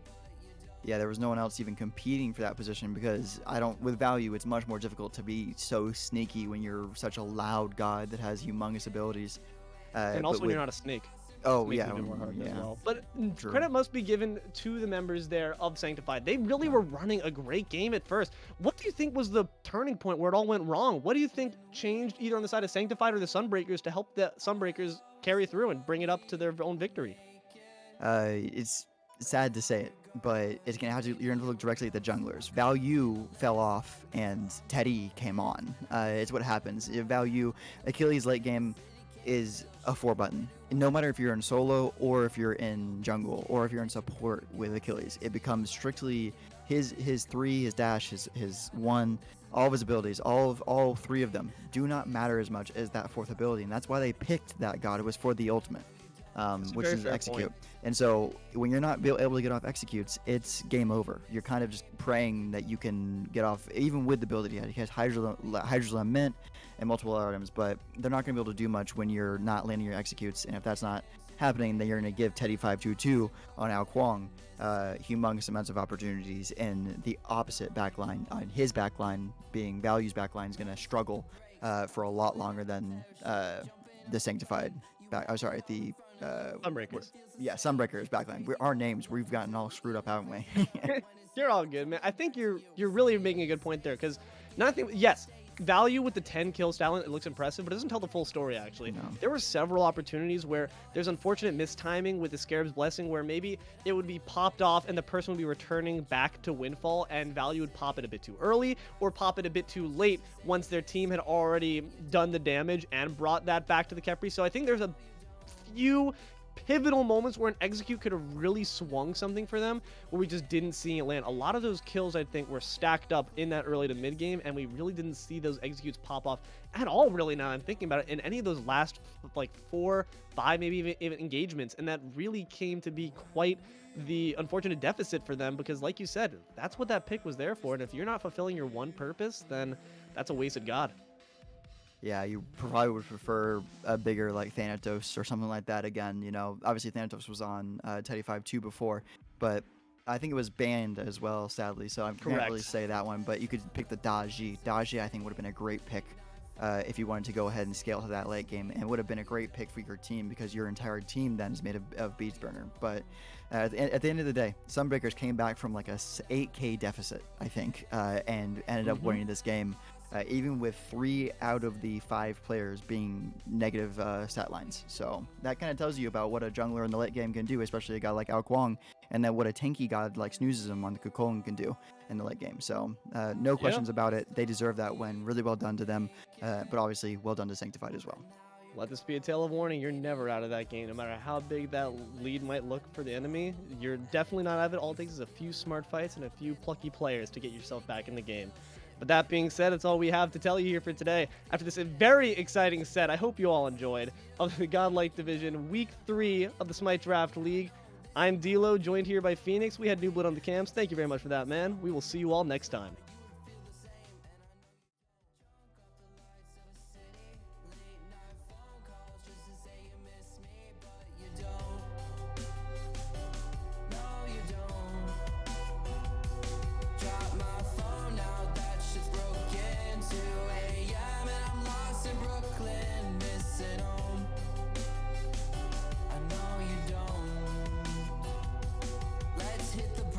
I'm pulling out the parachute, jumping out the plane. You